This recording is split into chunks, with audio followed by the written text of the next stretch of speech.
What up, everybody? You're now tuned into the true definition of a sports fanatic. I'm your host, Brandon Lampley, back today with another live stream. Feels good to finally be back.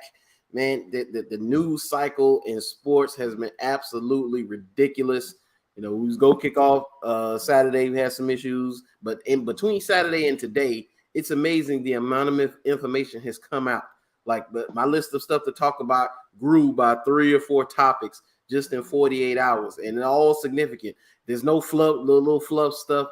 Was real stuff. So from one of the main ones, which one we're going to talk about first. But before we get into that, how are you feeling today, Mr. Reid? Hey, doing good, man. Just trying to get through all that technical issues. yeah, man. We're going to find out what's going on with the computer, man, for sure. We're going to find out. But, hey, for now, hey, we got it popping on the phone. So, hey, we hear the brothers. We are here for everybody tuning in, all my listeners, whether you're listening on audio for the replay or you watching me live, you watching on YouTube, Facebook, wherever. I appreciate you for tuning in. But, man, first and foremost, Mr. Calvin Ridley. Now, I'm confused about Calvin Ridley because this is what I want to know. I just want to know, was his mental health crisis before or after he found out he got busted? Because the way he got busted was funny.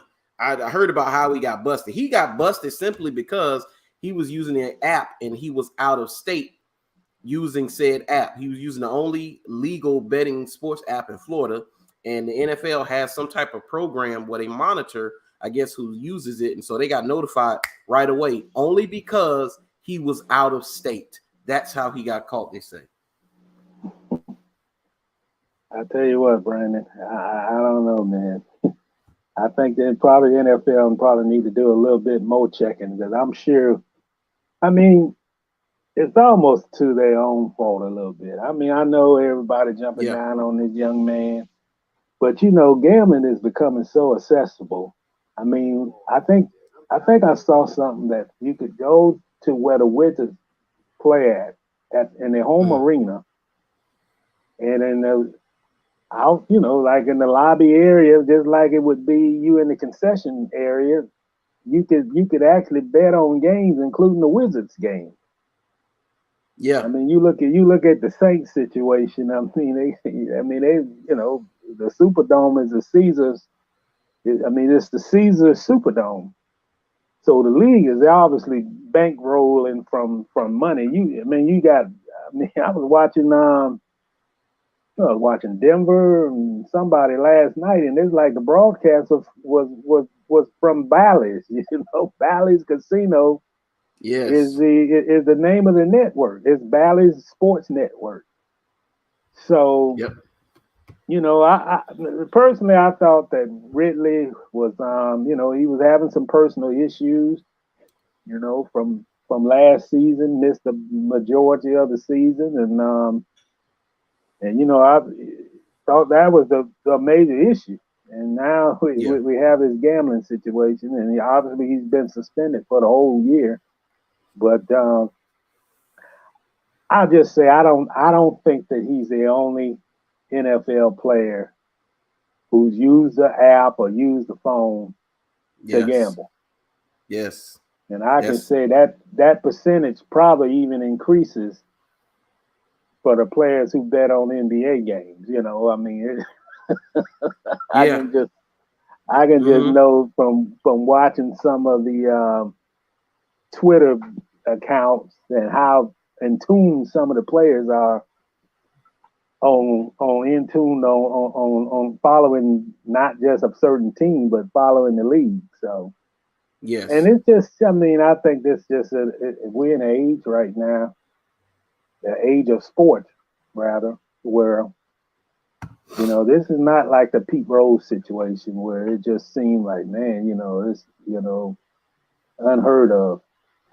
I think as we go on and you getting more access to gambling and it's becoming more acceptable, I think you're gonna if they do their investigation hard enough, I believe they'll find a lot more players. Just like you said, if he hadn't been out of state, this wouldn't have never came out. Yeah. Oh yeah. Just looking at his tweets, he said, he said, if you know me, you know my character. He said, I know I was wrong, but I'm getting 1 year, LOL. He said, just gonna be more healthy when I come back. He said, I couldn't even watch football at that point. I bet 1,500 total, and I don't have a gambling problem. I learned from my L's. So it doesn't sound. This does not sound like a man who takes this very seriously. Just from those tweets. Yeah, no, it don't. It also sounds like a man who like, you know, hey, they're like, hey, so what? I got a 1 year suspension by you guys. You know, it just almost seemed like you giving me a benefit that I got another extra year to get myself together. And another thing with something that you said. So he said that obviously he spent 1,500 on gambling, but did he say that it was not football, correct? He said no. He said I couldn't even watch football at that point. So I'm guessing because he was out, he couldn't watch it. I'm guessing that's what he's saying. So he bet 1,500 total. I'm guessing he was betting on games and not watching them, which that doesn't make any sense. Like, why you putting money on games and you're not watching football to know what you're betting on? That doesn't make any sense to me. If that's what he's saying. Yeah. I need to check what the rule book is to see if the NFL players are prohibited to gamble no matter what the sport is. Yeah, you know, I would like to know that. Yeah, I like to know that. Because it's almost like saying if you have an off season and you take a trip to Las Vegas, so you can't go in the sports book and lay a bet on an NBA game. Yeah. Which I don't think the NFL could track that anyway, but that's almost the same. It's the same thing. Yeah, it's the same thing. Whether it's through an app or whether it's in person, yeah. And like you said, it's not just him. NBA players, they're doing the same thing. I mean, you got to look at pretty much all professional athletes and what their league prohibits, whether they can bet on other sports or whether they can bet on their own leagues. Because I would imagine that the WNBA players are some of them doing the exact same thing. They got to go overseas to make their money. So I'm sure any other revenue source betting on games, some of them are doing it too. Yeah. And you know, and like I say, some of the fault lies with these sports leagues because they've made it become more acceptable. They're lying, you know, they're making money off gambling. They're making money off gambling companies. They're making money, you know, they're getting sponsorships, and advertisement dollars, and you know, we got a stadium named after the Caesars. Yes. 5-10 years ago, that would, you know, basically that would have been unheard of. Yeah. You know, Tagliabue or any of those other commissioners, besides the guy in house now, would not approve that. You know, regardless of the circumstance. So you have two former stars, one Hall of Famer, one potential Hall of Famer in the Mannings in the Caesars commercial. Yeah, that's where I saw that said. Yeah. That's where we are.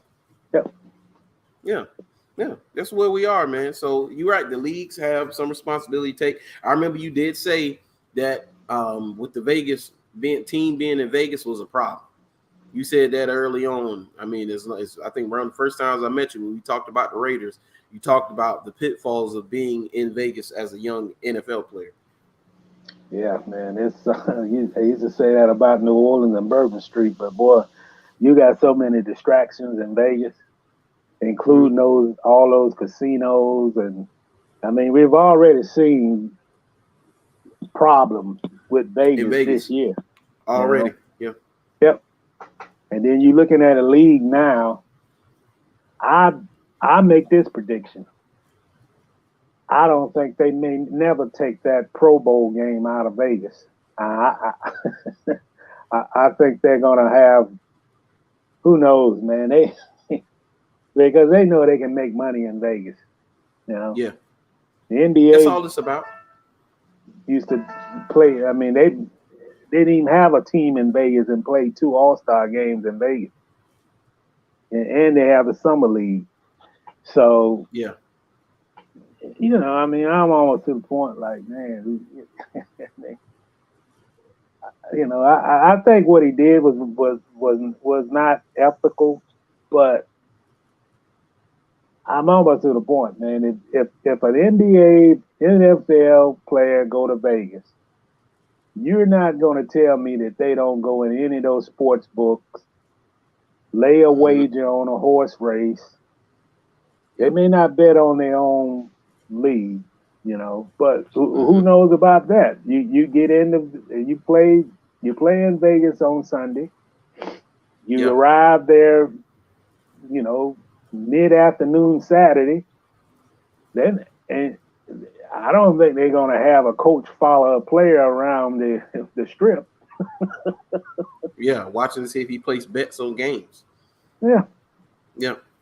And the difference is, people gonna say, Pete Rose that's the reason why he's still not in the Hall, because he gambled on his own games and he gambled, But you're not gonna. I guarantee you, Ridley doesn't have his own professional bookie. Right. There's a streams to a whole lot of things,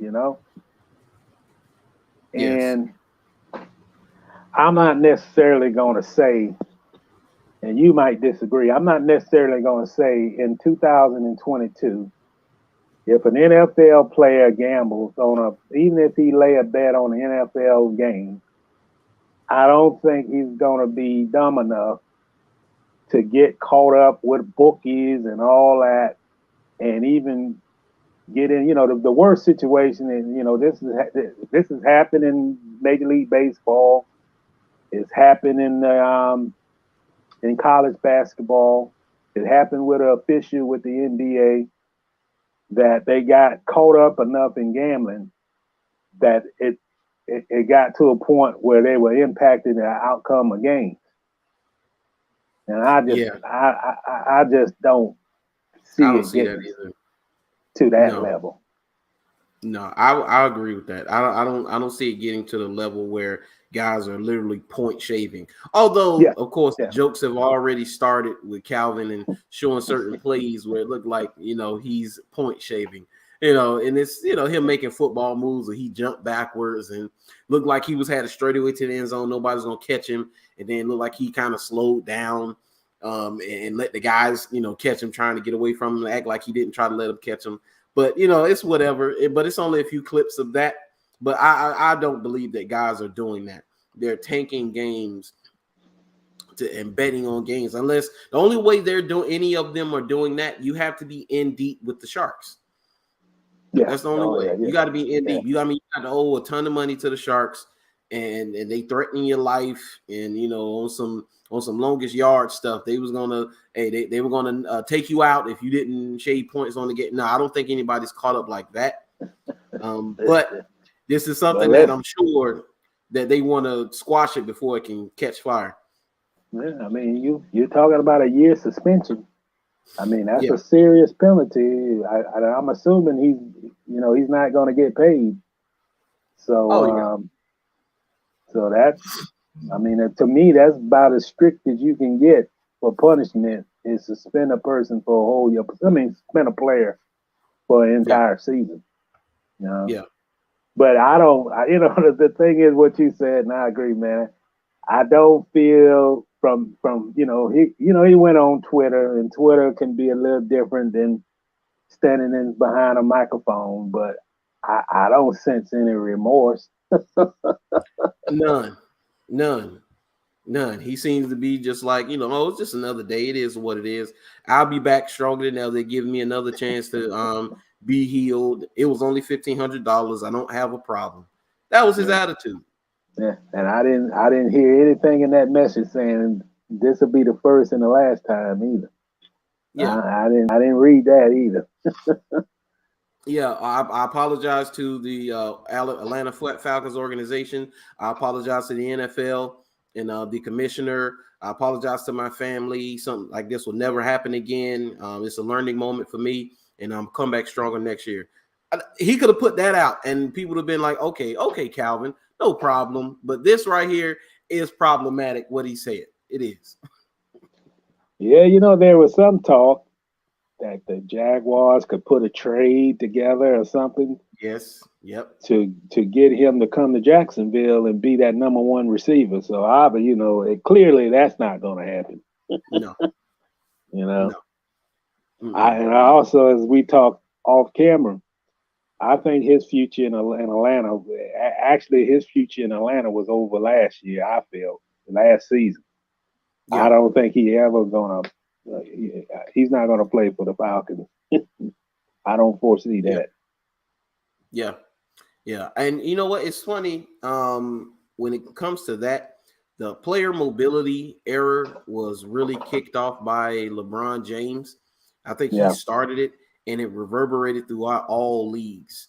It affected all leagues because now I haven't seen players be able to move from team to team with seemingly relative ease now. We're not talking about mid-level players, bottom-tier players. We're talking about high-level, blue-chip type players, guys that you don't let get away, like the Jalen Ramseys, like the Jamal Adams, Mike Thomas in New Orleans, who's most likely done in New Orleans. Those guys now are basically forcing their way out of situations, just like Calvin. Calvin was basically forced his way out of Atlanta. He got in some trouble, but before this trouble, he most likely wasn't playing for them again. So now the question is, do leagues pivot on these contracts now? Because I can't keep a guy who doesn't want to be there. Yeah. He doesn't want to play. He could sit down and say, I don't want to play. And he's still on my books. So I have to let him go. Like Deshaun Watson. They tried everything. He's not coming back. But they got to move him. Now, with the way contracts are set up, do you rethink the way that you give these contracts out to players if they can pull this? Well, that comes, particularly, and I'll say this, like NFL contracts have a little bit more power over the player than an NBA contract, Mm-hmm.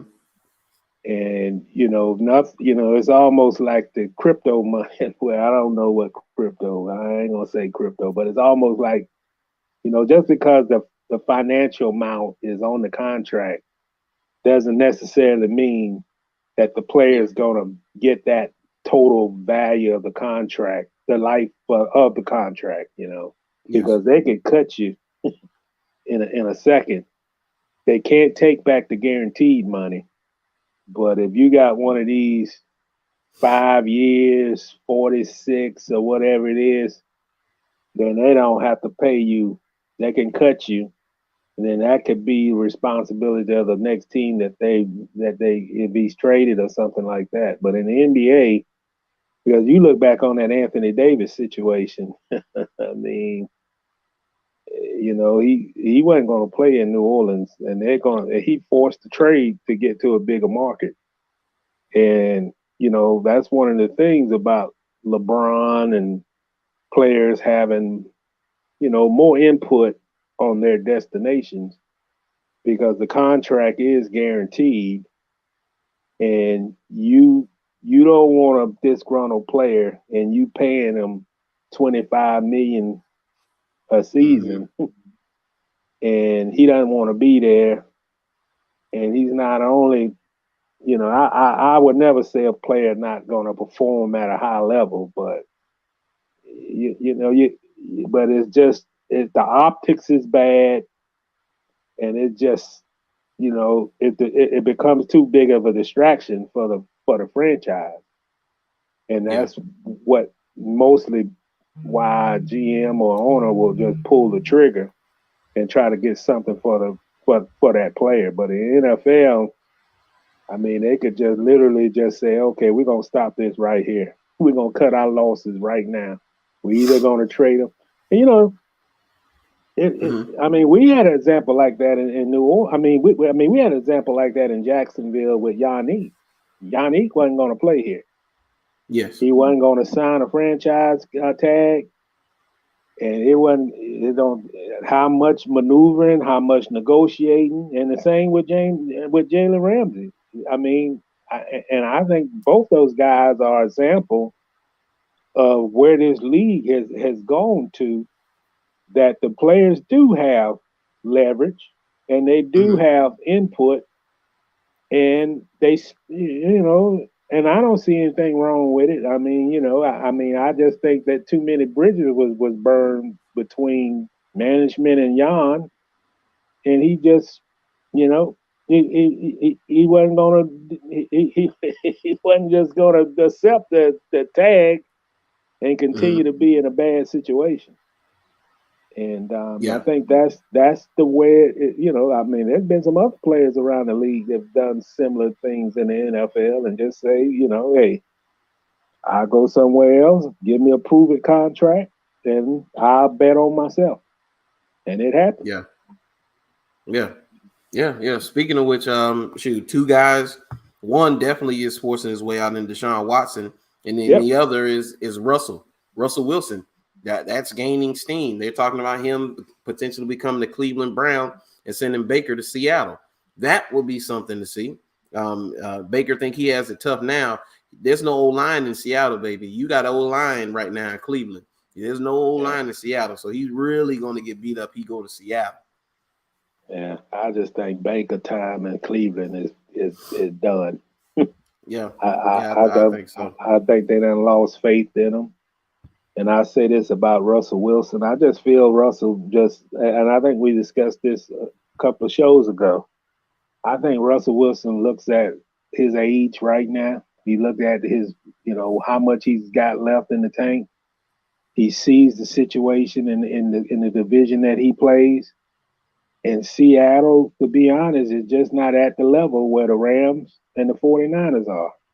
I don't know what the situation going on with Arizona, but I would definitely say two teams are ahead of Seattle. And, if this thing just don't break open like a dam in Arizona, I think Arizona is ahead of Seattle. And Seattle, essentially, from what we know of the Seahawks in the past, they're in a rebuilding situation. It could take them 2 years to get at a level where they're competing for a divisional title, And I just think that he, their offensive line isn't getting any better. They do have DK Metcalf, but I think he just wants a new chapter. And he got a wife who probably, as far as her career is concerned, Seattle is not bigger that market. Place. Yeah, bigger market, and she could prosper better on the East Coast than she can in Seattle, Washington. Now, it was L.A. and he was in L.A., then that'll be different. But she probably can't further her career, advance her career, rather, being in Seattle, Yeah, what that sounds like? You know what that sounds like? What's that? That sounds like Lala Anthony, and you know what happened with that. Yeah, well, she wasn't going to advance her career in Portland, Oregon. I said that. Right. So, or Denver, when he was in Denver, that's why he forced the trade to New York, and New York is on Russell Wilson's list. The New York Giants have been worse than the Jaguars over the last 5 years. You want to go to New York? That's Sierra's written all over that. You can. If you think you're getting beat up now, you're going to be further away in New York than you are in Seattle. Yeah, I agree. And I think there's still too much focus on the, they say New York, but both those teams play in New Jersey. Right. That's why they're getting sued right now, because they call the New York Giants, but they play in Jersey. Yeah, there's like a $1 billion lawsuit against them, which, it's probably going to get thrown out. But when I saw it, I was like, wow, I didn't even know you could sue for that. So, yeah. Yeah, with the New Jersey not getting much of the benefit other than having the stadium in the Meadowlands. But, that's it. I heard this New York chatter at the combine, man. These New York reporters asked all these draft prospects, how do you feel about getting the possibility of playing with the Giants? And I'm saying to myself, well, what do you think he's going to say? Yeah, what is he going to say? I mean, it's not a destination place. If they draft him, I'm sure he's going to be excited about it. But come on, man, when is he going to win a Super Bowl with the Giants? Yeah. That's just New York arrogance. That's what I call it. Yeah, they say Dable already isn't sold on Daniel Jones. So you got to find you a quarterback first and foremost, man. Daniel Jones, I don't think Daniel Jones is the guy at all. He's not. I don't think he's the guy. I don't think he's the guy. I was wrong on Josh Allen. I am not going to be wrong on Daniel Jones. That he's not the guy, man. You know. And now, oh my God, before we get into Mr. Jerry Jones, because I just thought about that, Jerry Jones. Did you hear that Mitchell Trubisky is supposed to be getting starting quarterback money on this market, and he may fill a vacancy for quarterback needy teams, and they're going to pay him starter money. If he gets starter money on the market, I want a head coaching job. I want a GM job. I want to be a vice president of player personnel. I want to be in charge of bringing players into a team. Please let me build a team. If you're going to put Mitchell Trubisky at quarterback and hope to win anything, but let Brandon Lampley control the roster, please, because I don't understand what you're trying to accomplish. Mitchell Trubisky is not the guy, and the fact that he's about to get money says a lot about the quarterback market and the draft. Yeah, that just says that the league has a too wide of a window for coaches that's retreads and quarterbacks who are retreads. Mm-hmm. There's no way in the world this guy should get a payday. He couldn't keep a starting job with the Bears, and it would be just like Nick Foles getting another $41 million a year contract and got nothing to show for it. Yeah, and those are the economics that this league gonna have to correct, man. Because you know what that does? It drives the market price up for quarterbacks, but it's driving the market up for quarterbacks that's not even worth it. And then you have a guy like Lamar Jackson who can't get a payday. You go tell me what's wrong with that. Yeah. Yeah. Yeah. Because sit around and wait. Where's his contract at? Yeah, where's his contract? Because definitely if Mitchell get a contract extension that's just it's just out of mind-boggling, then the league got a problem, because that guy is garbage, in my opinion. Yeah. He didn't do anything, and he was just hyped up first-round pick and all this, top 5 pick, and never lived up to the hype at all, which is the reason why he left the Bears. He couldn't play in the big games, couldn't make completions. I mean, it's got to get to a point, man. You got to make it. I mean, and it goes back to the owners. It goes back to the owners. It goes back to the owners on who they're willing to spend billions on and who not.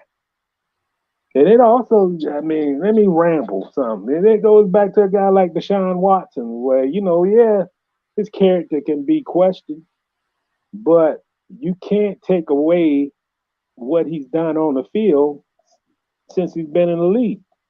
Yes. But when it comes time for him to get another, he'll never get that contract of money that he had in Houston. He'll never get a contract like that again.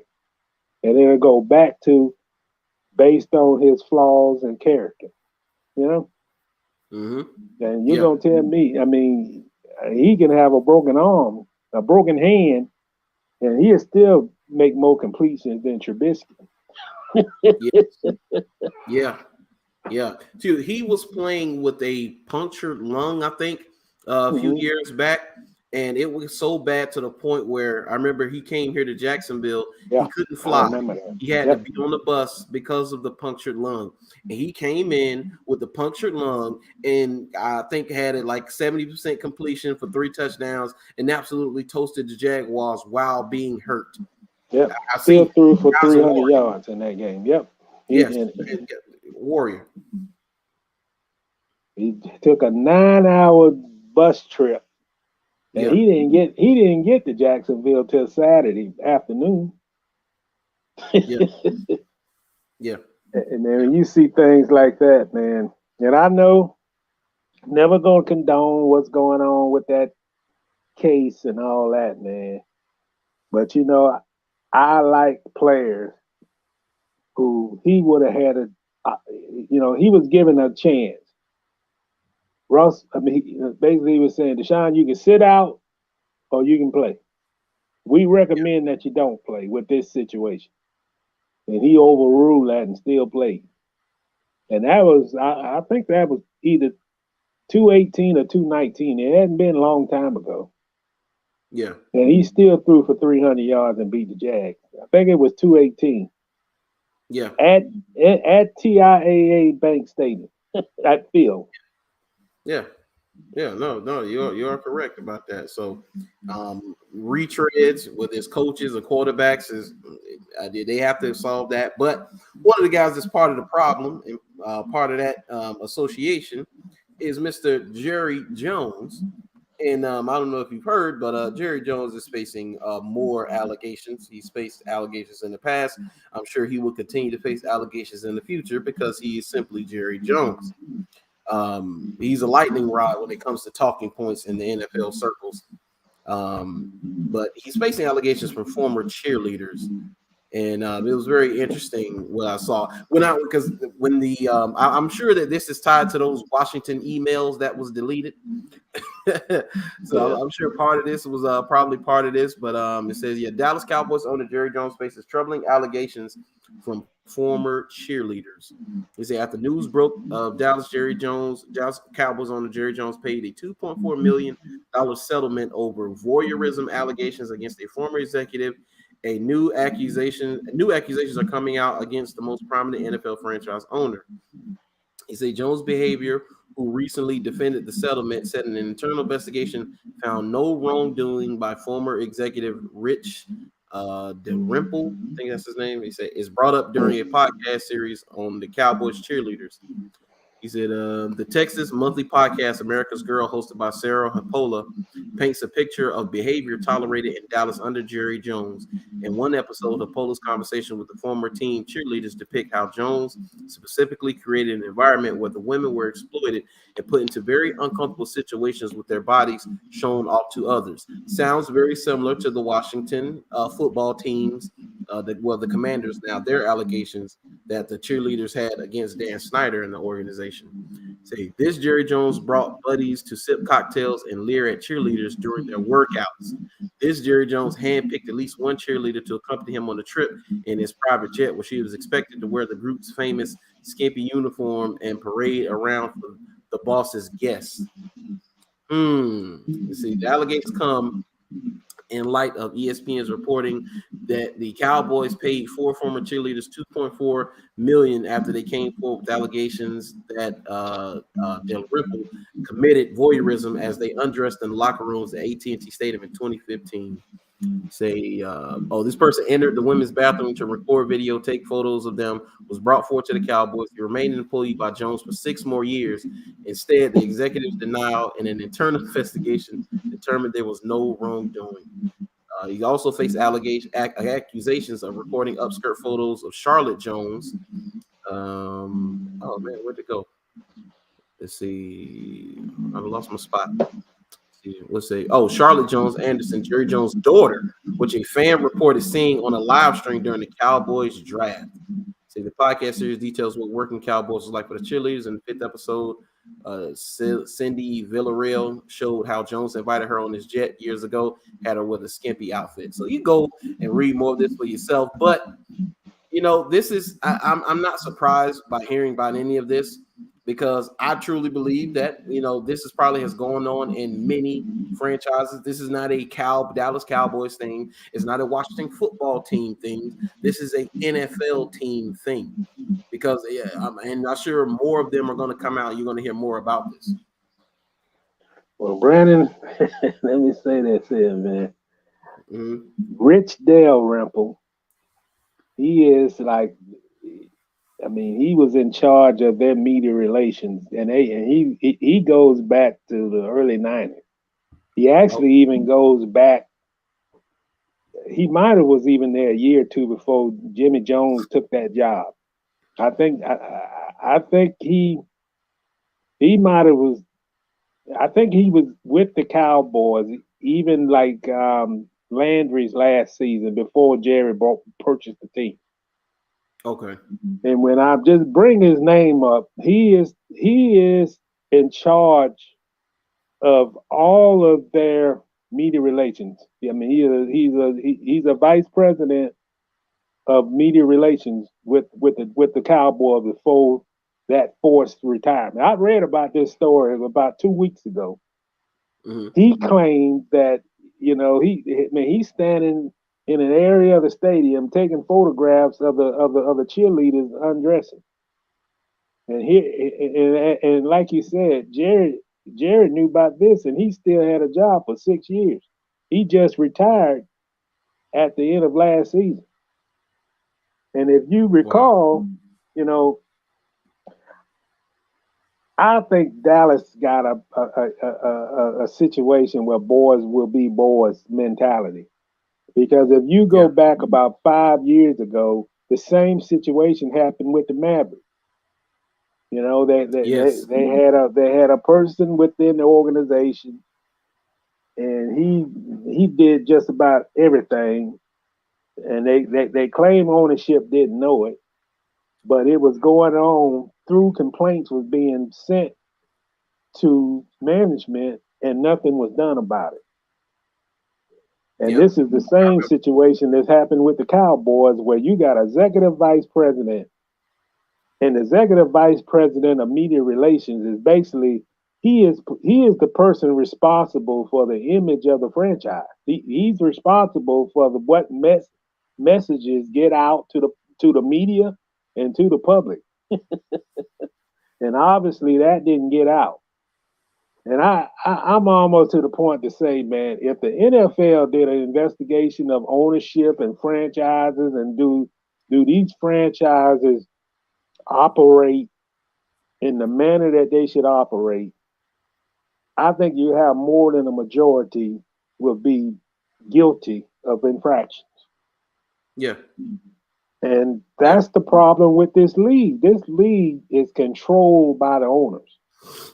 You don't have an investigation. You don't put $100,000 in an investigation, get the results, and don't publicly release what the findings was. I mean, who heard of that?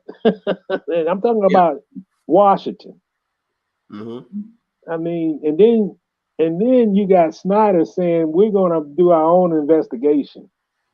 And then the commissioner, unless he was forced, he said we'll do our own investigation. You got to have your own. You got to have an outside agency to do an investigation like that. Yeah. But the stench of it is you have accusations from female employees within this organization who has complaints. And they take this matter up to management, and nothing is done about it. And just like the investigation, you got hundreds, thousands of emails, and then you find one that got literally nothing to do with what this investigation is about. And he winds up losing his job with a franchise that's 3,000 miles away. And nobody else is punished. And this whole, how long, $100,000, maybe been $175,000, $200,000 was spent on this investigation. And you have none of the findings has been leaked except the ones. I mean, if that don't have a stench to it, then come on, man. I mean, we live in 2022, and you're gonna tell yes. Only one email of the whole situation get leaked, and the only reason it got leaked because he criticized the commissioner. That's it. Only reason.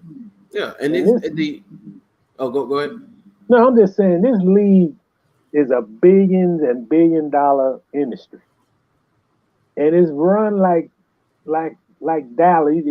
You might not been around for JR and the Dallas. Show. Yeah. Oh, the show. I remember a little bit. I remember just a little bit. I don't remember it vividly, but I remember the show, how it came on, the intro. I remember the show though. But this league is run like J.R. Ewing, man. You know, they'll give you they'll give a little bit of a release of they disclose a little bit, but they're not going to disclose all the wrong that go in this league, man. I mean, they're too protective for the shield.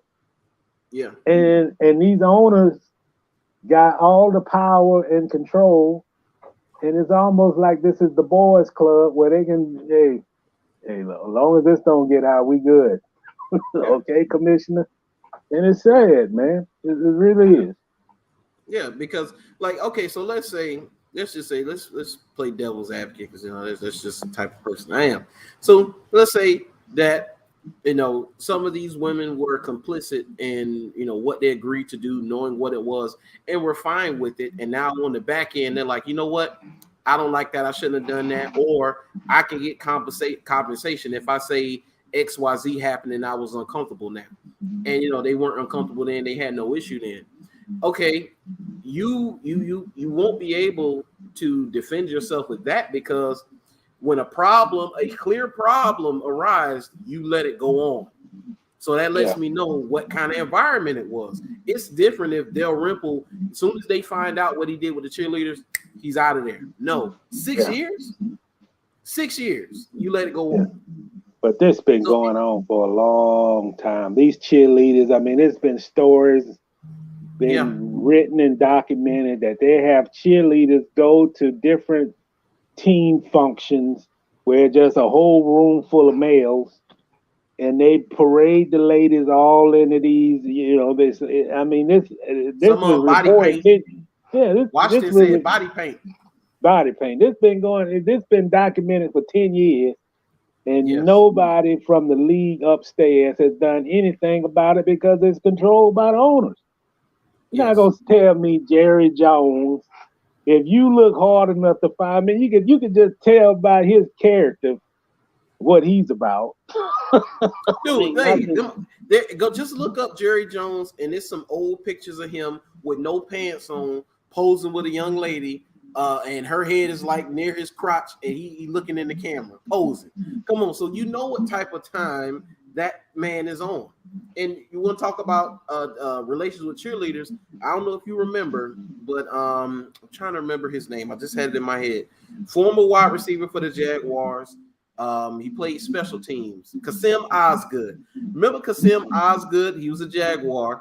He was dating a cheerleader. Well, I don't know if they were dating or just messing with each other. And while he was at her house, her boyfriend came and he had to jump out the window because the boyfriend busted inside and pistol whipped him, and he had to flee out of the window before dude shot him.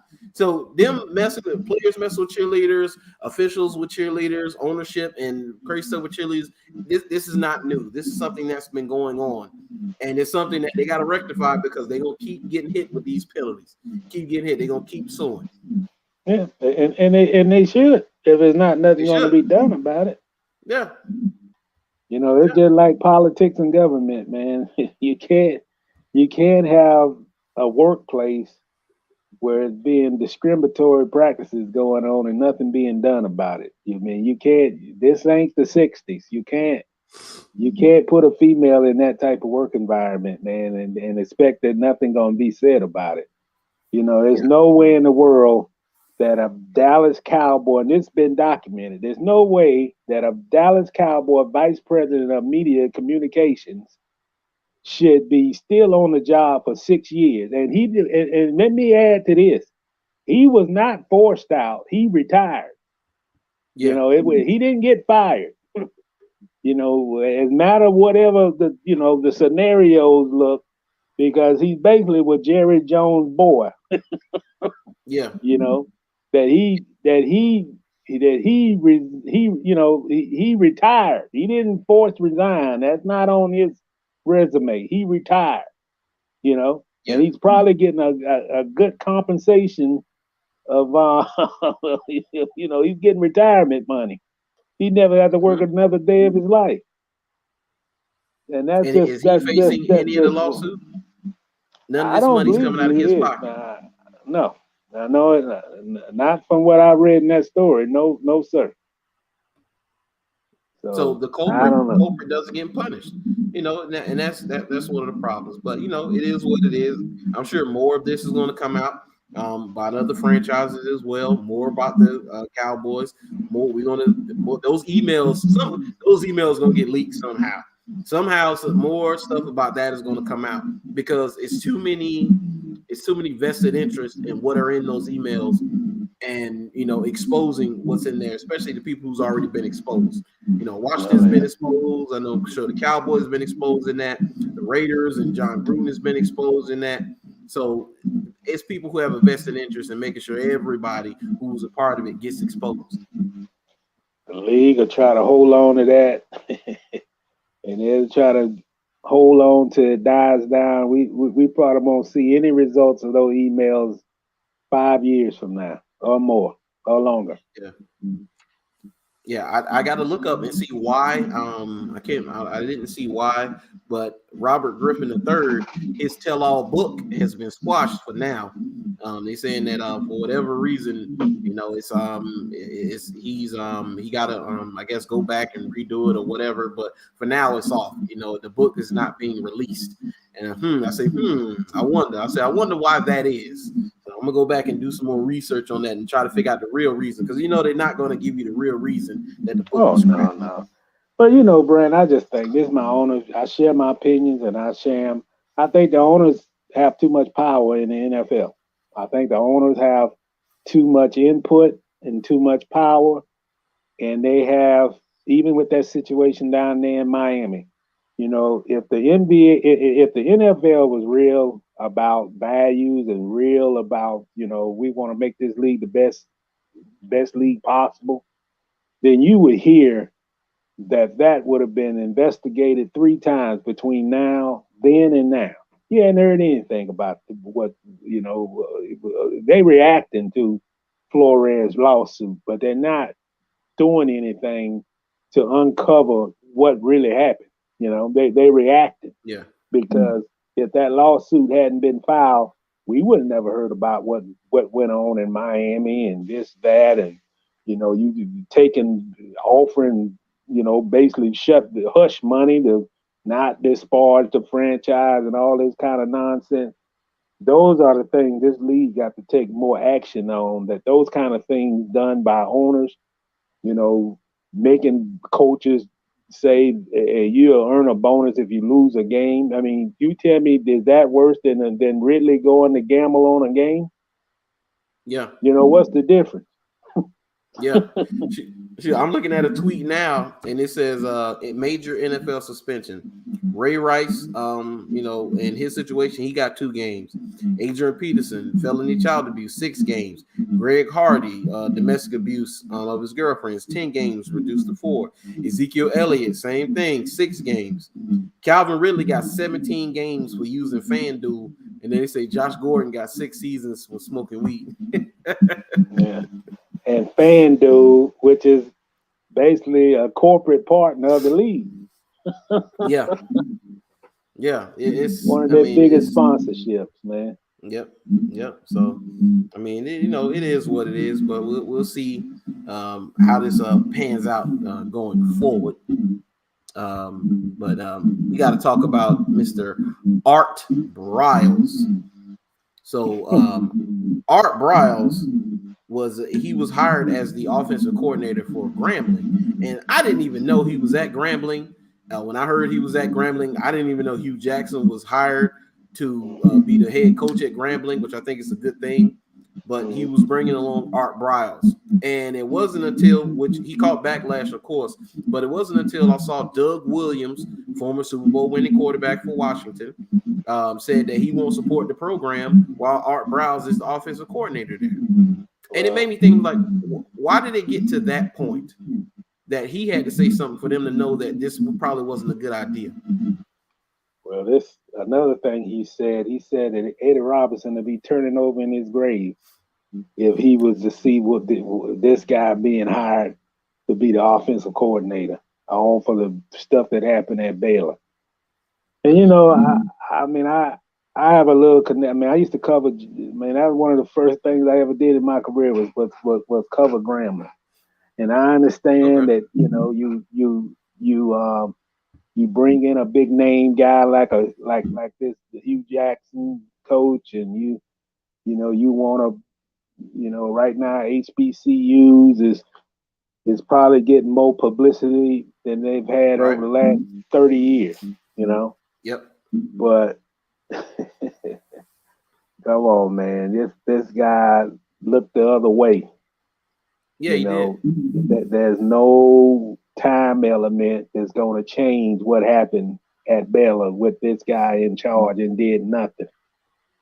Yeah. And I understand what you go to Grambling and you trying to turn this program into being what it once was. That had some lean years, lean season over the years, but everything.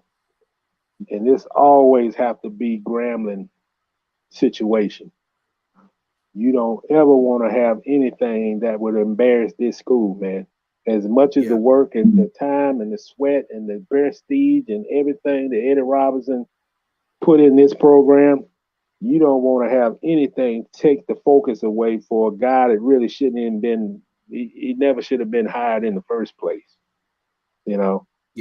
Grambling never had a reputation of bringing bad people on their football staff. They haven't had great coaches since Eddie Robinson died, but they never had bad people. This guy's a bad person. You don't put football over they had rapes and all kind of things that went on in that program, and he did nothing at all. And to bring him in, he might be one hell of an offense, and he is. He's a hell of an offensive mind. Offensive mind, yeah, yes, he is. He is, but he's not the guy to bring the Grambling. Yeah, and then this is another thing we just talked about it. Retreads, man. Yep. There are no young hotshot offensive coordinators that you could have brought in. Exactly. Because you got to look at things, man. Grambling has enough hardships. They got enough things you have to fight through playing in the SWAC. It's hard to get notoriety even when you deserve it. I mean, to be honest, if you go back in the SWAC had Jerry Rice, Willie Taunton, and I can Trumaine Johnson. These back in the 80s, any one of those names that I named could have started on any Ohio State, Florida, anywhere. Yeah. And to be honest, if you go back in the 80s when Jerry Rice was at Mississippi Valley, they were averaging 60 points a game. They were you talking about run and shoot. They were running the run and shoot in 1983. And nobody heard about them because they was in the SWAC. Yeah. So you have to. The one thing I love about HBCU schools is their tradition. You go to Jackson State, man. They ain't. I know Dion getting a whole bunch of publicity now, but Walter Payton went to Jackson State. Yeah. That's who put Jackson State on the map, not Dion. Yeah.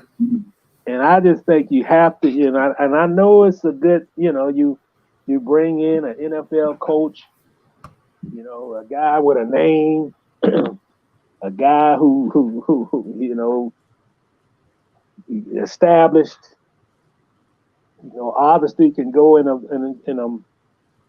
a mother's home and sell the program and sell that he's an NFL former coach and he can get your child to the NFL. But man, you can't have Art Briles. I mean, you can't put a black eye in a program like that when you don't really need to do that. And like you say, you could have got a young offensive coordinator. You could have got an offensive coordinator from within the SWAC conference, that abide by the rules. or somebody deserving of it, you know.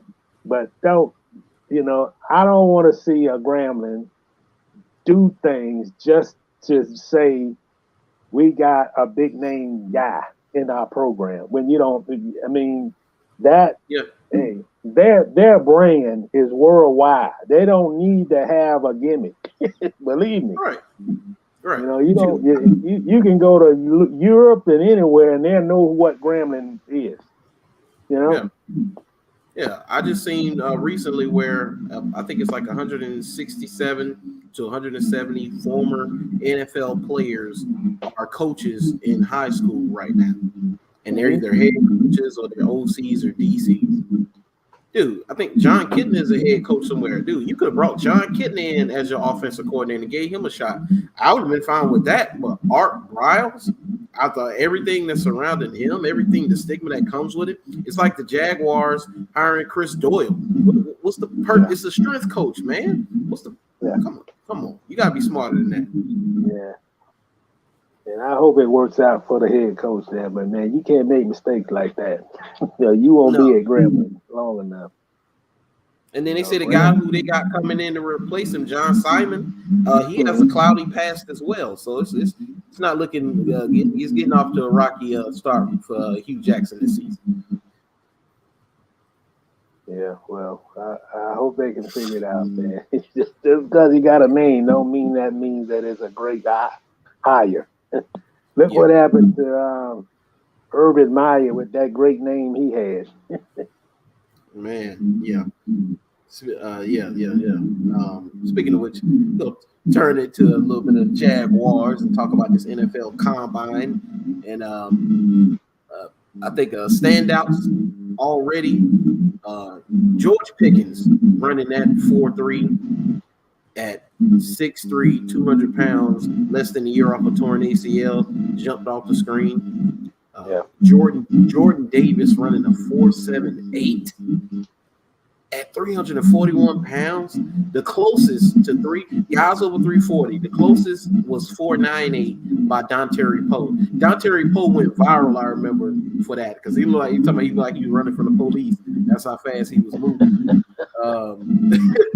But dude, Jordan Davis, they put a simulcam against Baker Mayfield and Jameis Winston, and he burned up both of them. Wasn't close, you know. But him standing out, Chris Olave ran a crazy time.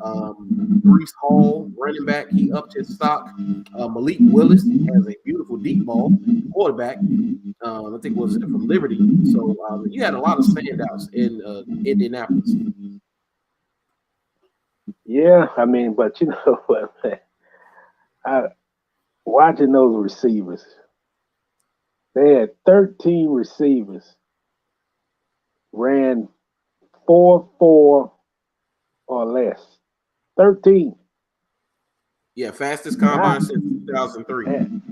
Yeah, I mean, Garrett Wilson, I think it was 4.37. And like you say, George Pickens, a guy that's 200, I think he did like 220, coming off a knee injury, and ran a 4.40.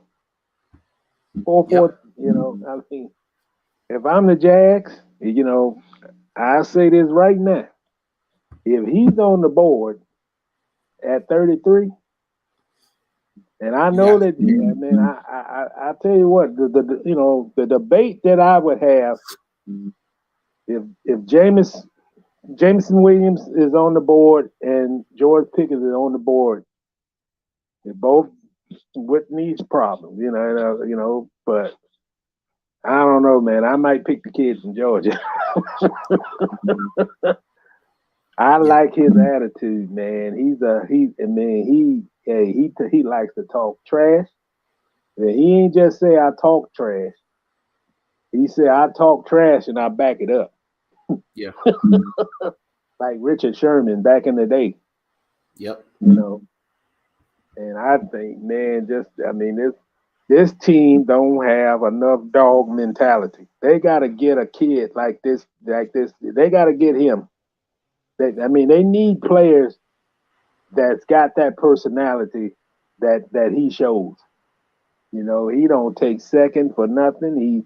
He feel he's the best. You don't hear no sugarcoating. He was asked a couple of times, "You think you're the best receiver among the group of in the class?" Say, "Yeah, I wouldn't be here if I didn't think I was." That's the kind of guy they need on the Jaguars. They need a guy that's confident. You know, he can back it up. He's got the speed.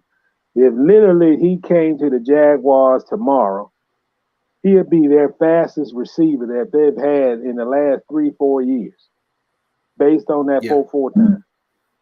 And he'll be one of the bigger ones. 6'3", 220. They don't have a 6'3", 220. To me, and I said this at the combine, he is everything that DJ Chark isn't. Basically, that's what he is. He's everything that DJ Chark is not. Fast, catch the ball, run routes right, don't drop passes. Got a dog mentality. You know, he don't play down his size. I know Urban Meyer didn't say a whole lot, but he was truthful about that one. Yes. You know, you don't play down your size. If you 6'3", you go up and get the ball. You don't wait. You don't let that. If it's a 50-50 ball, you win the 50-50. You don't allow the sort of DB out jump you and get the high point of the ball, and you still up there watching. You know. Yes. This team, whether it's Williams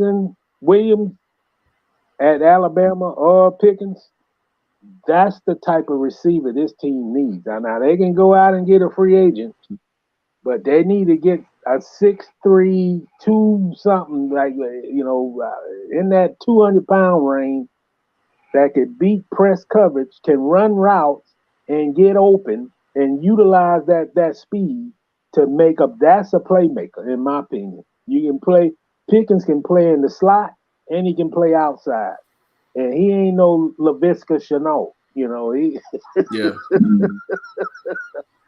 know, we ain't looking just to make the catch. We looking to get to catch a 5-yard pass and get into the end zone. That's the type of player they need here in Jacksonville, and that would be tremendous for a guy like Trevor Lawrence. Because I'm sold on this kid. I don't remember much. He only played 4 games last year. But just the fact that he played 4 games, and there's nothing wrong. If he run a 4.40 in the 40, there's nothing wrong with that knee no more. No.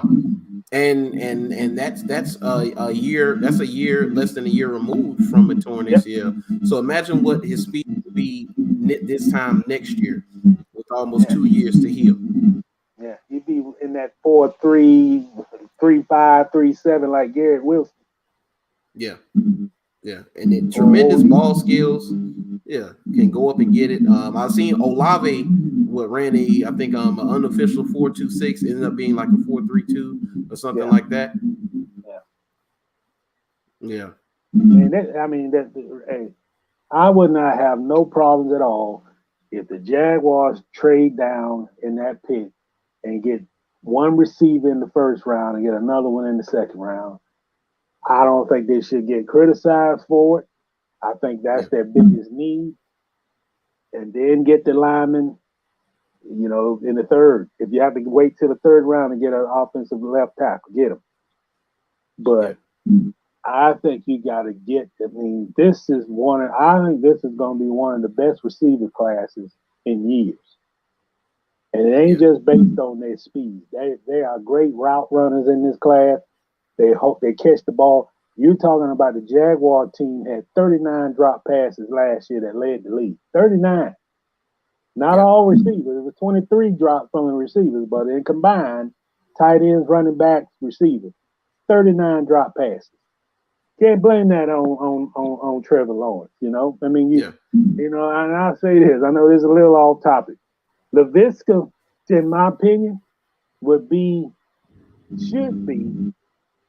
if he's still on the team. They said at the combine that, you know, from whatever the rumors are, that he's not getting traded and he's not getting cut.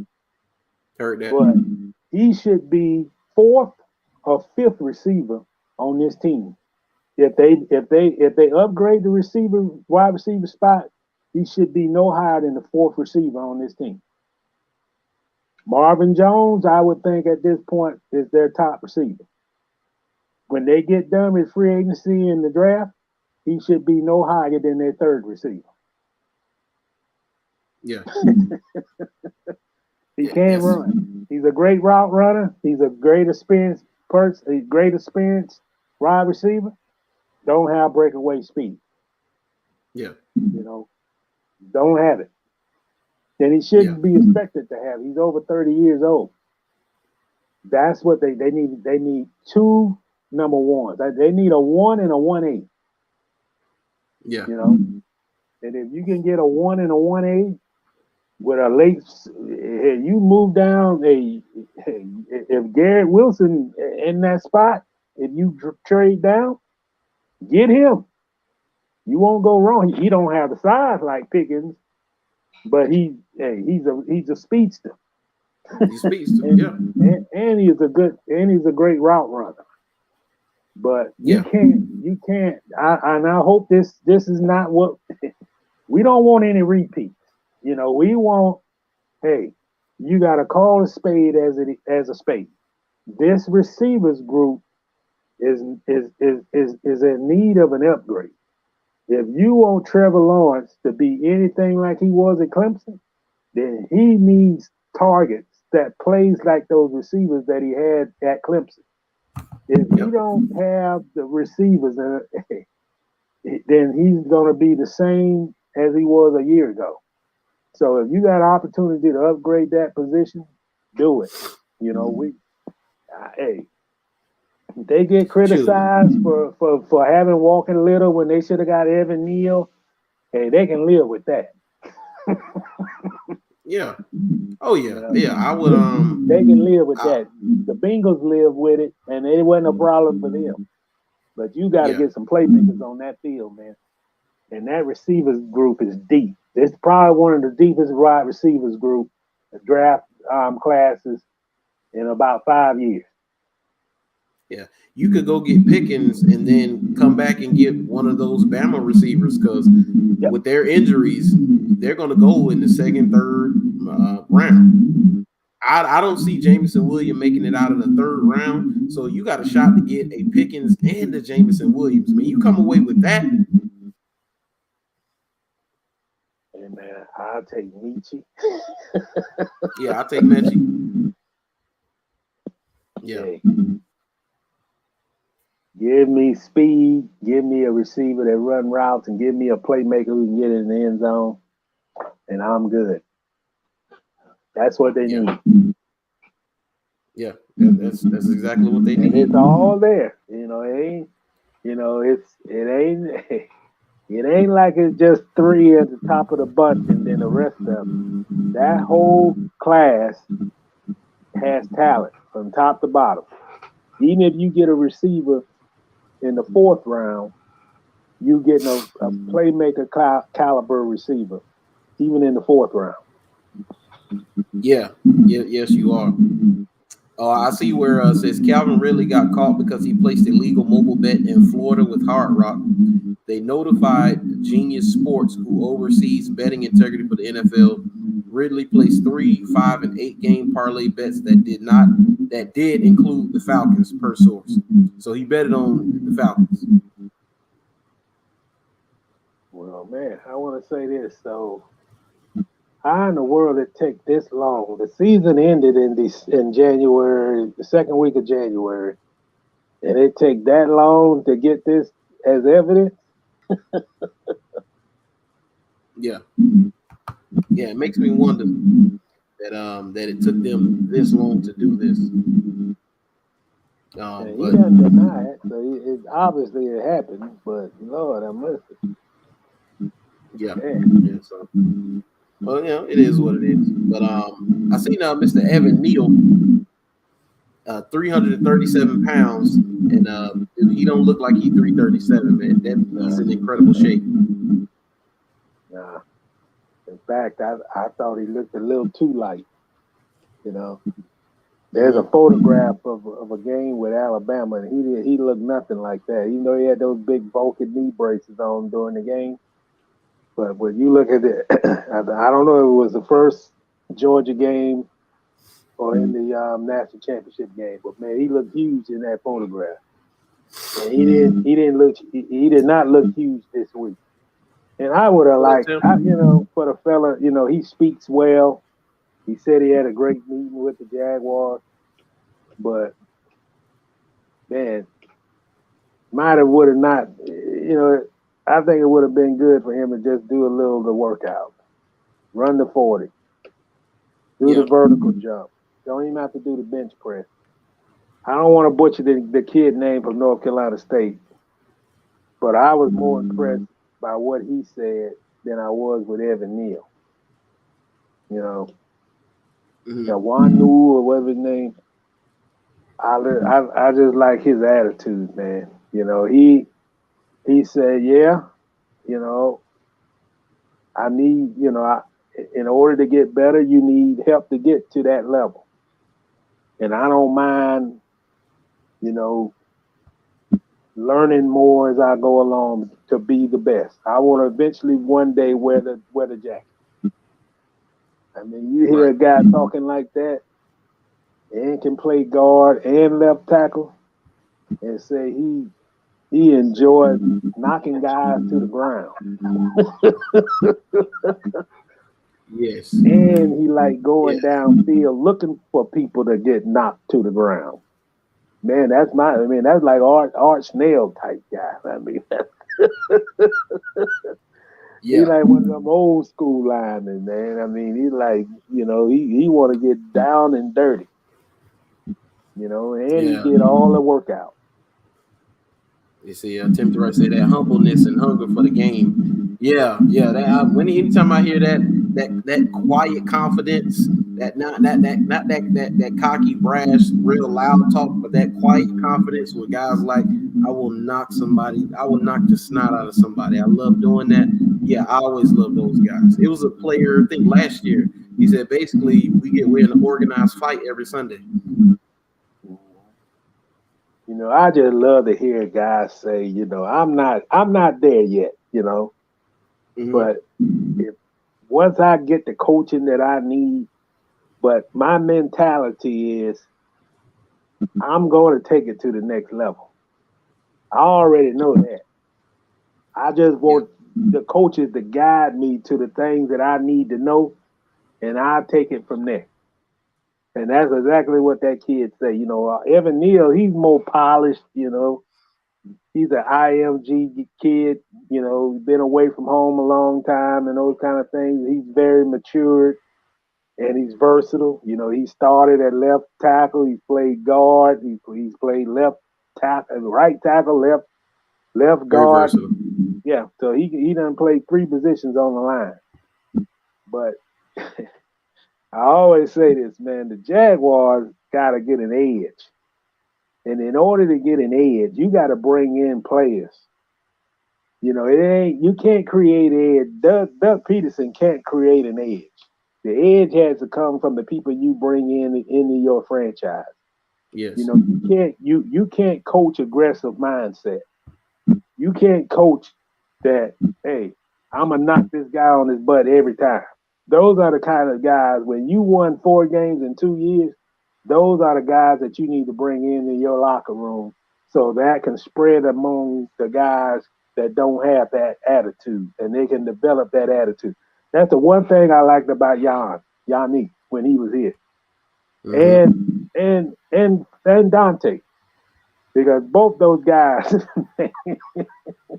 both those guys had a persona about themselves that then, hey, if I lose this one, you gonna lose the next one. That's the mentality that they have. When you have guys like Andrew Norwell and AJ Kane, they don't have that. That's street. That's a street mindset. And that's what they got to get more of in that locker room. And those are the guys that gets on the guys and don't care about what the other guy says to get everybody on the same page. That's the kind of mentality that wins football. Not that softness, we can't. We can't deal with the softness, and we just can't deal with a guy just out there on the field just earning a check.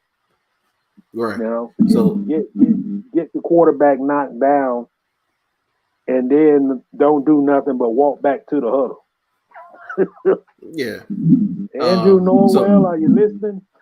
Right. Are you listening? So I seen where at the Kyle Hamilton, he ran like a 4.6. A lot of people are out on Kyle Hamilton, the safety from Notre Dame. And I'm like, what are people going to learn? 40-yard dash? Come on, man. Don't judge that kid off of his tape.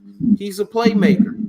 He had a 36, a 30, it might have been a 38 vertical jump. He did everything great except run. But, I mean, come on, let's be realistic. Do you think a safety has to run a 4.4 to be effective? Right. He's 6'4", 219 pounds. Yeah, exactly. And he can cover out of this world and knock you on your butt.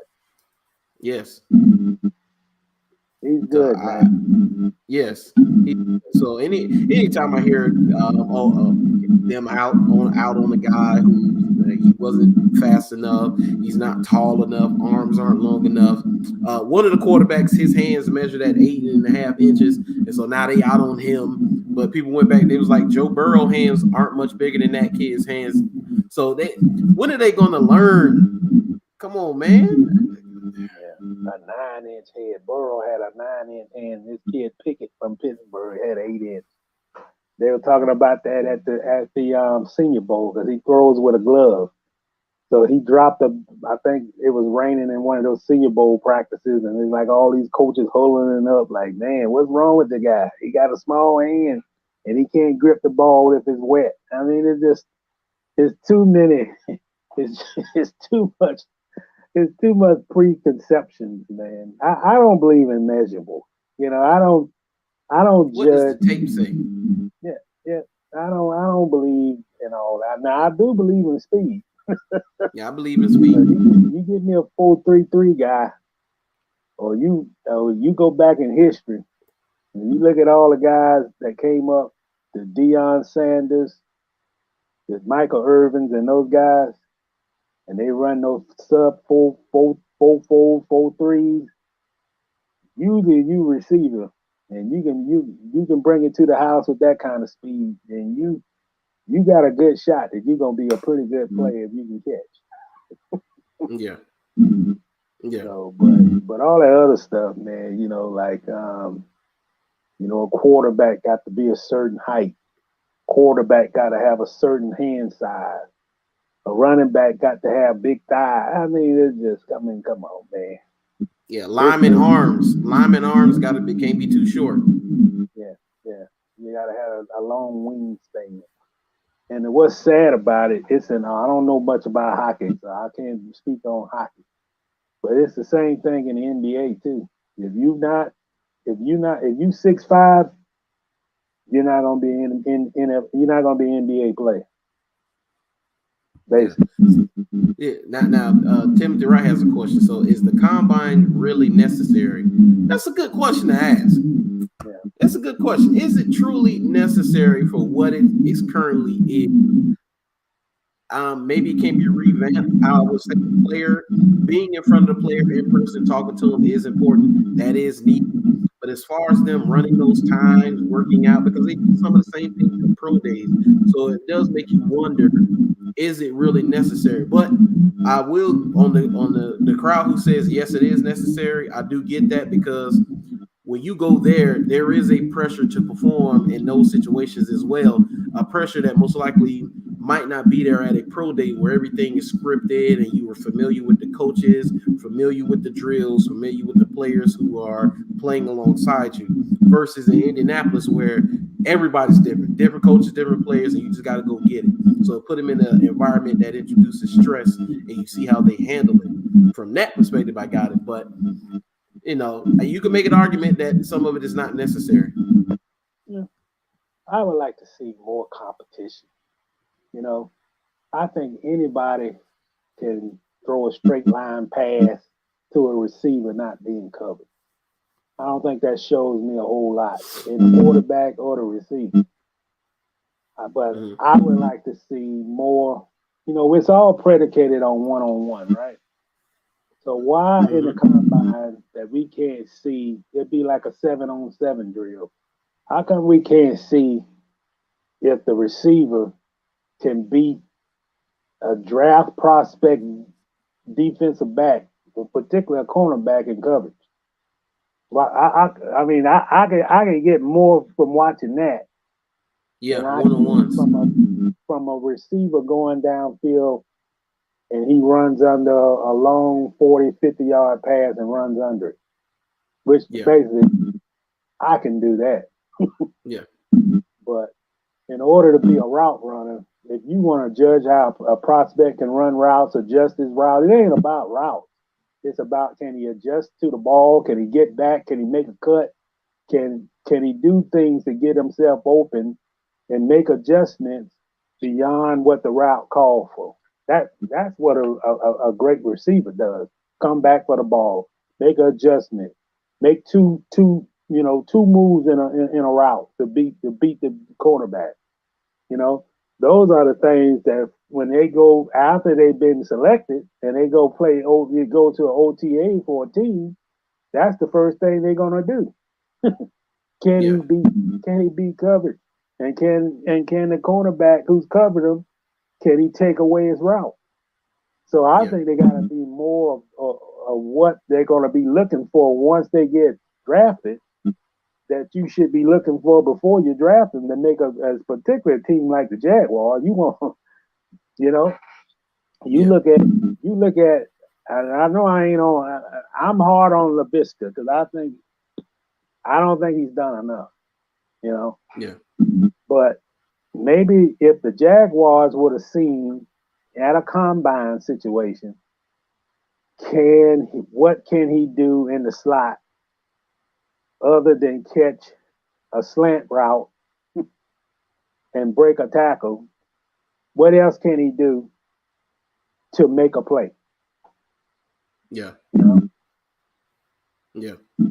And those are the things you gotta make a judgment on, because once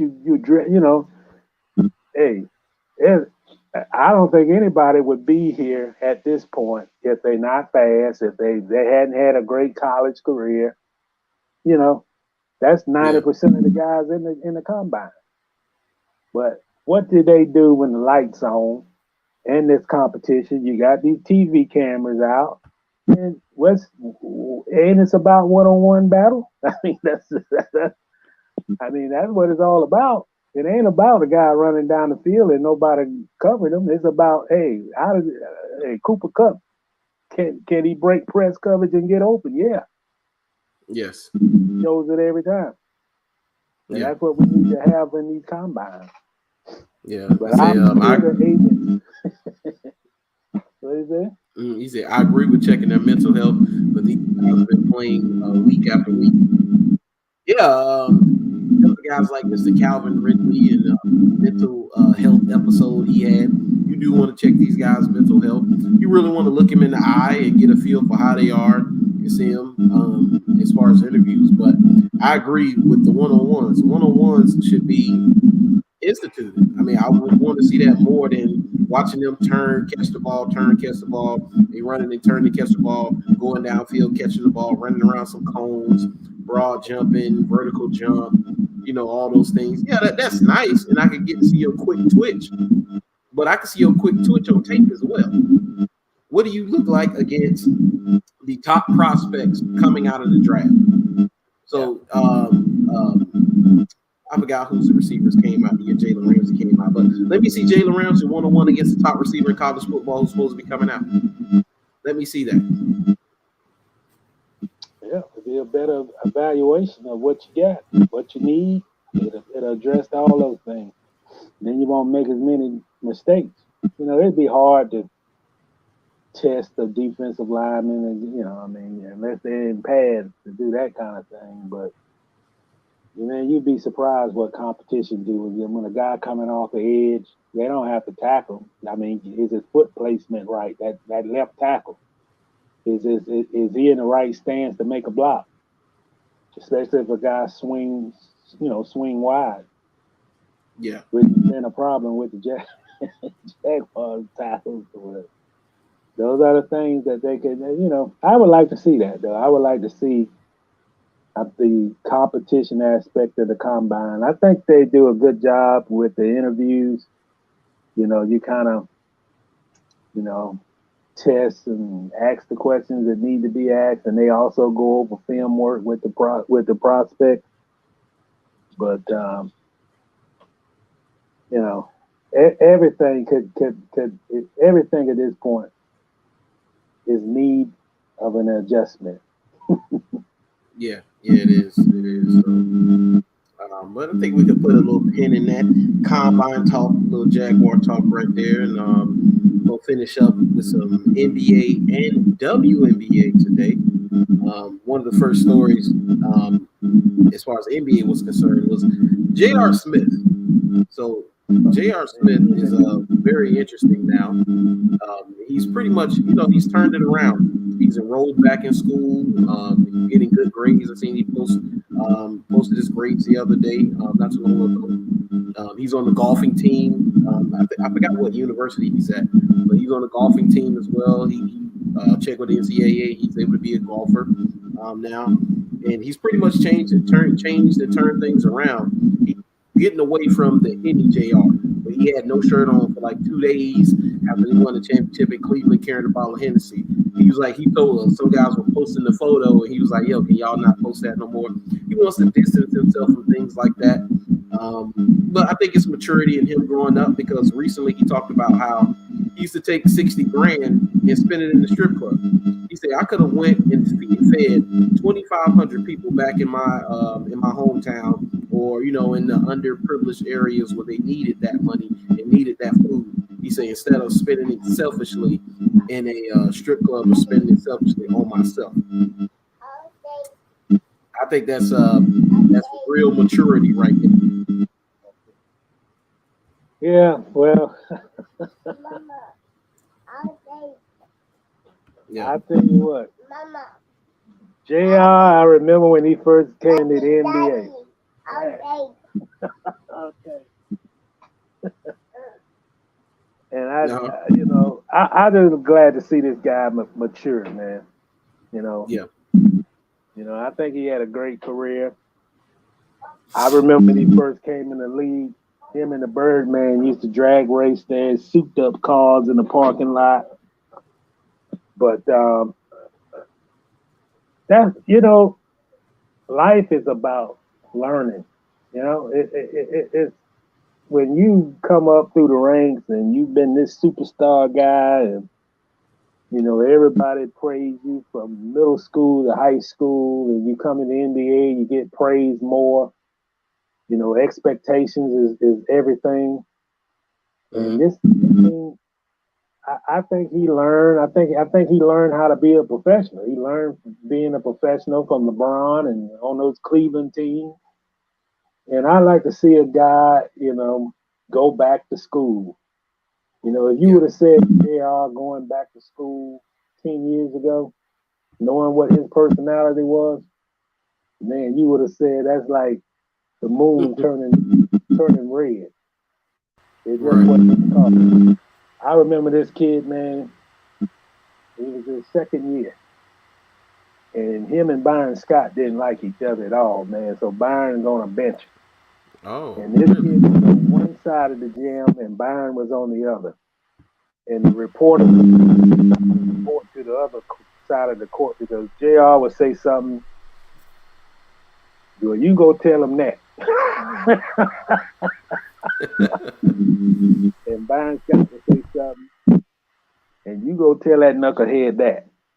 And this went on for about 15 to 20 minutes. So just to see this kid, man, I mean, he's not a kid. To see this young man turn his life around, not to make a sermon, but a lot of times, man, this kid came out of New Jersey. He grew up hard. He grew up where, and there's a lot of professional athletes like this. He felt he was indebted, that he had to, help his friend, financially. Yep. Whatever, trying, he buying houses for this uncle and aunt, You know, he got himself in a, you know, I think he got a DUI and a wreck. He got charged with a DUI, but he got in a wreck and killed his friend in that. His friend got killed in that accident. And you know, you see somebody like JR, man, that, you know, he won an NBA championship, and you know, you can look at him real close and you just say, boy, this guy just don't never look happy.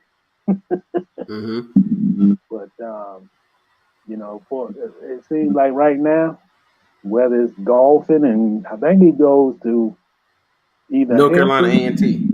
A&T, okay. And just as, you know, I think he's finally taking control of his life for the first time. You know, he don't have to be everybody want him to be. You don't have to fulfill his dad's dream. His dad was with him every step of the way. And you don't have to feel all that pressure. And I think right now he's just doing things that, hey, this is what I want to do, and I'm gonna make the best of it, which is a good story. Those stories don't get told enough. You know? No, they don't. No, they definitely don't. And he does. He, like, mentally, he's in a much better place. I've seen him smile more now than I've ever seen him smile during his entire career in the NBA. Oh, don't forget about the dust up with the assistant coach and in Cleveland. I think he threw soup or oatmeal on him or something like that. I'm not surprised, man. Him and Chris Anderson, literally, after practice, when they was in Oklahoma City, would literally go straight to their souped-up Chryslers and race each other like a drag race in the parking lot every afternoon. Wow.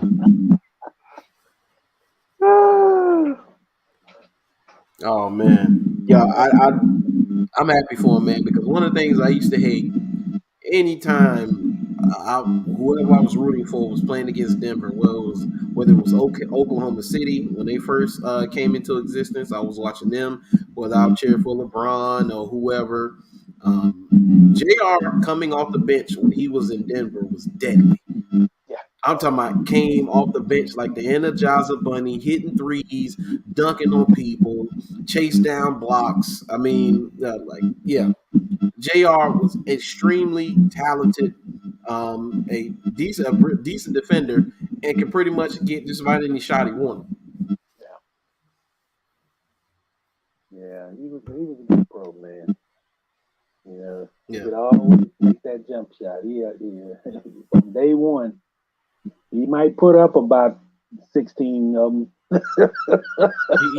he might. But he wasn't ever afraid to take them. No, definitely wasn't ever afraid to take them. I tell you what, boy, I had some boy. Go back to his first couple of years, man. I remember he had his own personal media relations person who had graduated. We was in summer league in Los Angeles, so they just graduated from high school in June. This was July, and he had his own personal person to handle his interviews, and it was his high school buddy. Mm-hmm. Really? Yeah, I remember that, boy. I said, "Who are you?" I said, "I'm his personal media relations assistant." And he said he just graduated from high school a month ago.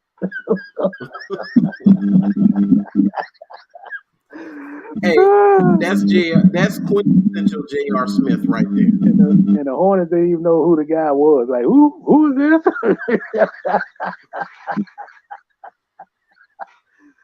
That's quintessential JR right there. Man, he ain't tell the organization anything. Like you could not go through the team to interview him. You had to go through his personal guy. Oh man, that's my man. I was like, boy, that's different. I like it. It definitely is different. JR was a different dude, man. JR different dude. But I'm glad to see that he's matured. He's in a much better space, and he's telling this story. Everybody see the highlights. They seen the jury. They seen him with no shirt on, the Henny bottle. But the more he talks about what he went through to get to the point he's at now, I think the better. And those are the stories that got to get shared, man.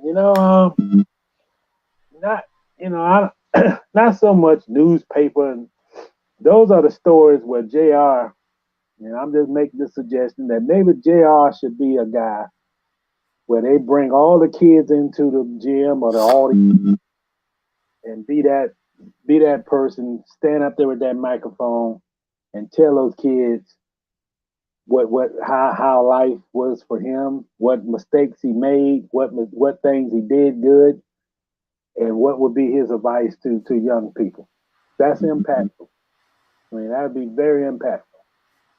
Yeah. Would. Yeah, I think more guys need to do that because they don't talk enough about the pitfalls and what it is behind the scenes, what he went through mentally to get to the point he's at now, things he suffered in his personal life, because they're human. They're human. They're not just in a uniform, performing, every Sunday or every day or every night on the court, on the field, wherever. They're people, they have emotions, they go through things. And, the kids need to know that. Hey, they need to know, hey, in order to get to where this person is, you got to pay the cost to be the boss. The hardest thing for a young guy when he made it to the NBA, you got all this money. You just out of high school, because he was just out of high school. His whole life changed in about 6 weeks. And, a lot of times when a guy like him come in the league and you see that kind of money, that you just think that it's always going to be there. You can spend on this car, you can spend on the jewelry, you can spend on the shoes, you can spend on your cousins, you can buy grandma, uncle, aunt houses. And the thing that they don't understand is that once you get used to a certain lifestyle and you get used to that certain money coming in, and then once your career ends, you're not going to make the same money when you're not playing basketball. Yep. You get pension if you stay that long. But when you've done used to this lifestyle and then you want to continue to live that lifestyle, I mean, that's the hardest adjustment in the world for ex-NBA and the NFL players too, because you can't, if you don't manage your money right and you spend it on that, these cars depreciate, and then what you supposed to have been setting aside is that 19, what just say? It's in that 2019 car, and now it's 2022, and it looks old. The rims ain't shining like it was 5 years ago. Yep. And the value of it ain't what it was 5 years ago. And those are just the lessons of life, man. It's just like you gotta mature in a hurry, particularly if you in the league and you done signed this contract and you're a top 5, you're a top, lottery pick. And you just, and I'll be honest, I think Zion Williamson going through the same thing right now. Speaking of Zion, he's reportedly joining the team. He's reportedly back, and he's getting ready to play basketball again. I'm very excited to see that. He's got his feelings hurt because they about to, I guess they're going to be in the play-in. All the conversation going to be on him. And then what do you think that conversation will be if he ain't on the bench? Oh, yeah, he dissolute. He don't want to be part of this and that. So he but maturity. There's a way to handle things, and there's a way that you don't want to have your image portrayed as being a malcontent. That's the hardest thing for a young player. You can pick your battles, and if you don't like management, there's a ways around that you can go by. You can state your piece in the office. Nobody has nobody that you're not happy. But when you go work out in Portland and then you don't look like you into it. You got guys that was a former player on the team, hurt. Right now, his marketability is being hurt. It ain't about sitting on the bench. Part of being an NBA player, can you sell products? Can you make commercials? Or you have an image that you can sell a product? Those are the things that's being hurt, whether he's in New Orleans or New York. If your image bad, you go to New York, you're not going to be able to endorse products if you're a malcontent.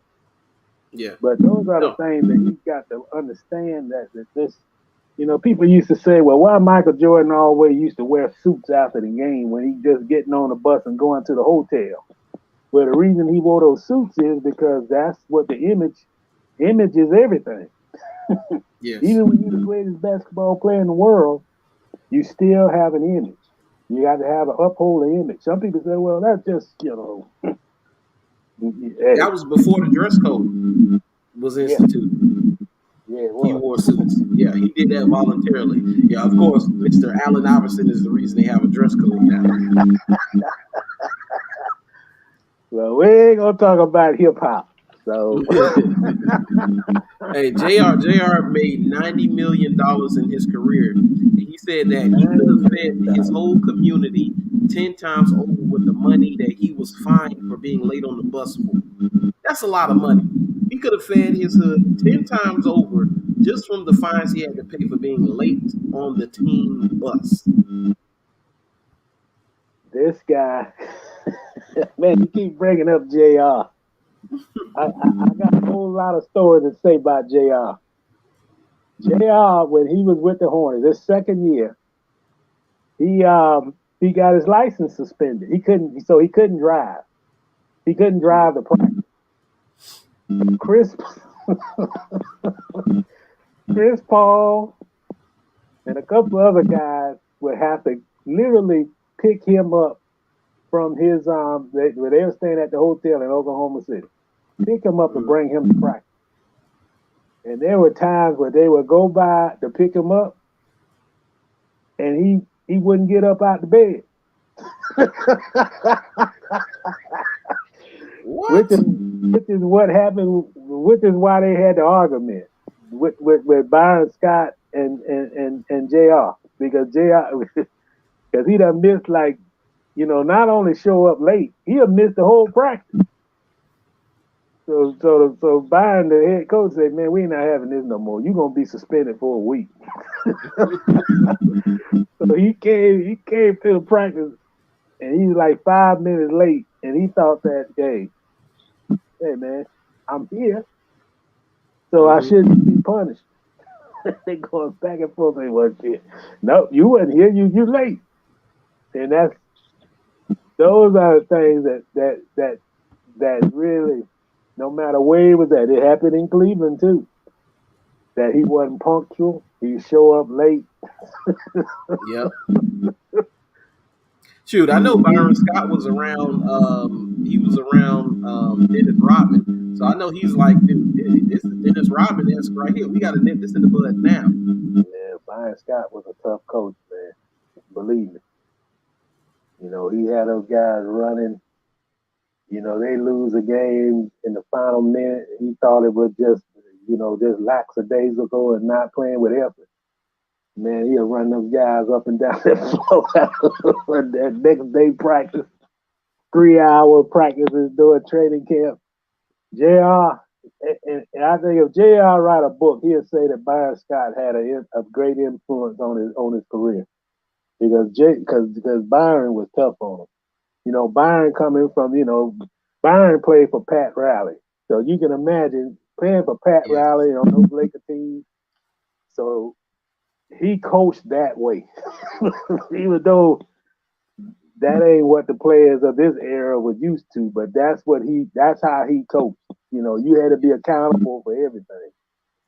And JR was not that guy. Just like, get a DUI, get your license suspended. You don't have a way to practice. The organization got to make arrangements to pick somebody to pick him up on their way to practice. Knock on the door and he won't answer.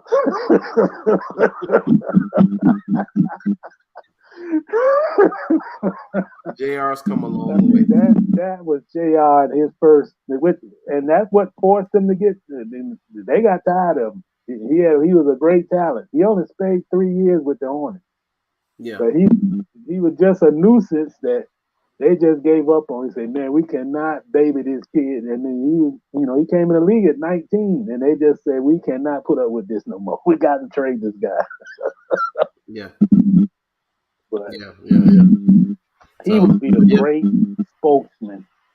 Even if he worked for the league, he would be somebody that would, because he's got real stories to share. He would be somebody great to have to talk to the kids in the schools, or even guys coming up and the rookies coming in. You need to talk to them. Yeah, but he turned his life around, man. When he was on those Cleveland teams, he wasn't a problem.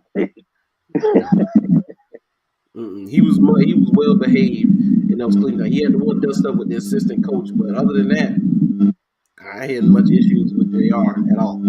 His last stint with the Lakers, model citizen. Yeah, he was on the bubble team. Yeah. He won another championship. He was on that team. He didn't play or not. So that would have been a JR of his first, second, third year, and he would have never been able to accept being a 6-man role his first couple of years in the league. He wouldn't have been able to do that. Yeah. Too much pride, too much ego, too much immaturity. The first thing he would have said, I'm better than anybody you playing in front of me, which he said a lot of times. and he was not always wrong about that. When he came into the league, man, he was a talent. Ain't no question about it. And he knew it. I mean, he could make threes from a long distance. He wasn't like Steph Curry but he had a nice stroke, and he'll put up some shots. Yeah. Yes, he would. But speaking of the Lakers, Miss Jeanie Buss, who I just seen that she's been in frequent contact with Phil Jackson and Kurt Rambis, consulting them on the current Lakers situation.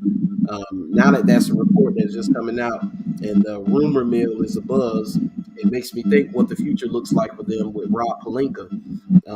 And supposedly LeBron's frustration with Pelinka, Jeanie Buss supposedly standing up to LeBron during the situation, and then now her old tweet from her Twitter account has been leaked of her talking about players and how they look and saying things about them that is probably inappropriate, that if a male owner would have said about female athletes that he would be under fire for. So she's got a lot going on right now. And in the midst of all that turmoil, LeBron James drops 56 points on the Warriors. It was absolutely amazing.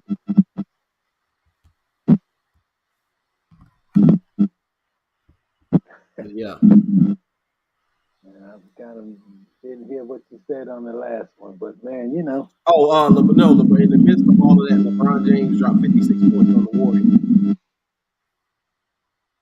Man, I tell you what, when I saw them lose by 32 points against the Pelicans, I saw Anthony Davis lower his head on the bench. Yeah, he did. I watched them lose to the Clippers, I think the next game, 2 nights later, I believe. And they were down, I think, by 17.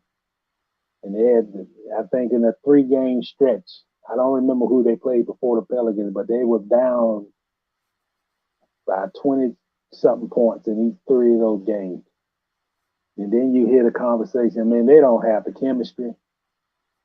They got a guy, everybody's just everybody down on Russell Westbrook, man. But you gotta know what you if you don't know what you brought in, and you don't know, Russell Westbrook is not gonna change. It would be like you bringing in the bearded man. I mean, certain guys are not gonna compromise. They're not gonna condense their game, and they're gonna play the only way they know how. And for him, he can't be the 100-mile-an-hour guy when he was going 100 miles. 8 years ago, he's going 30. The 30-mile-an-hour guy now. He don't. He don't have he don't look like he has the hops. He can't finish shots. He'll drive it to the basket and miss a layup. Yeah, I've seen that. You should have. It ain't about the names, man. I mean, I think the Lakers got caught up in how big the name. It ain't about the name. It's about the chemistry. Is it a fit? If it ain't a fit, then what's the point? And LeBron is this. I mean, I know everybody out like LeBron, but LeBron, the GM, is a problem because once the guys that LeBron want to bring in and play for, and the thing don't go the way he want, then somebody else have to take the fall for it. LeBron ain't gonna blame himself and say, "Oh," because my recollection is he wanted Westbrook, didn't he? Westbrook wouldn't have been there had he not wanted to be there, and he not wanted him there. So yes, I do believe that. So now that it's not working out, you can't point fingers at the GM once it didn't work out. This was your team. Yeah. I think his frustration though goes beyond just this season. I don't think this is something that just started now. In the midst of them winning the title in the bubble, it's something that may have started, even before that. I may be wrong, but I think that this is something that it goes beyond just this team this year. You should have kept the team. That team that won that title, you should have did everything you could have to keep those players on that team, and they didn't. I'm talking about the role players. I'm not talking about AD. I'm talking about the guys like the fifth, sixth. I don't like the trade they did. Yeah. You send one of your best players to the Wizards. Why? Yeah. Why? Shoot, a young guy that they traded that went unnoticed. Yeah, Kuzma. But one of the guys that they traded who really went unnoticed at the time because he wasn't a big name, but he should still be there is Zubac.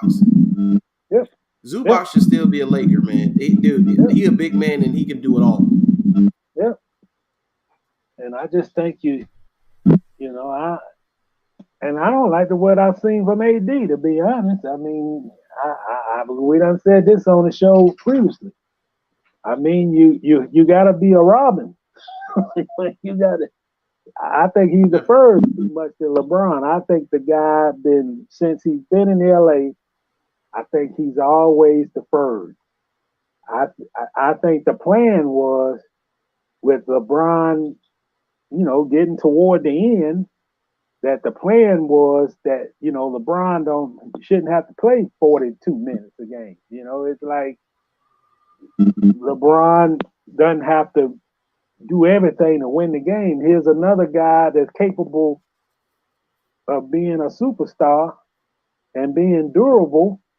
Right. Where, hey, we can rely on AD a little more and not so much that LeBron got to do everything to win.